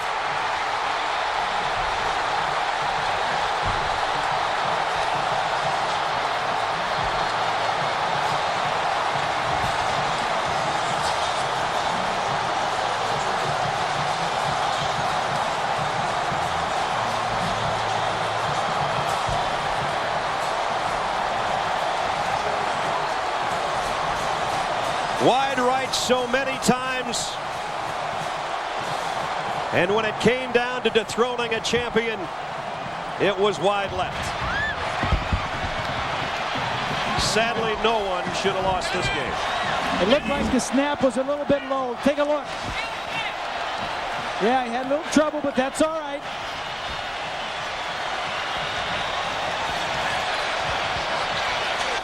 And then the field covered with Miami fans as we head down to Lynn Swan. Well, Brad, Bob, unbelievable. Coach Larry Coker, you got a little bit of history in this matchup yourself now. Well, no doubt about it. I thought 2 years ago was one of the greatest games I've ever been around. I don't know if anything will ever surpass this. A great effort by Florida State. Great coaching job of their coaches, and we didn't play as well as we needed to, but I guarantee our kids fought hard, they played hard, found a way to win in the end. Last year, your team dodged a couple of bullets against Boston College and Virginia Tech. This might be another one of those bullets. Well, this was more of a missile. They're an awfully talented team. They gave us their best shot. We knew that. They played a great football game. They've got great talent, and it's just a great win for us. Your quarterback was a little bit off today throwing the football, but on that last drive, he just put 2 plays together, made it all happen. Well, really stepped it up, and I thought we had needed to make some plays. We didn't. We had some foolish penalties that really kept their drives alive. And give them credit, they did a terrific job running the football. Tremendous football game, Coach. Great Congratulations. Thanks, Lynn. Brad? The moral of the story, don't ever invite Florida State to be your homecoming date because they might go home with somebody else. But they didn't. Miami survives it 28-27. ABC Sports is online at ESPN.com. Keyword ABC Sports. Stay tuned for more great college football, Texas and Oklahoma. Some of you'll see Penn State and Michigan or UCLA and Oregon. For Bob Greasy, Lynn Swan, and our ABC crew, Brad Nessler from the Orange Bowl, what a ball game. See you next week.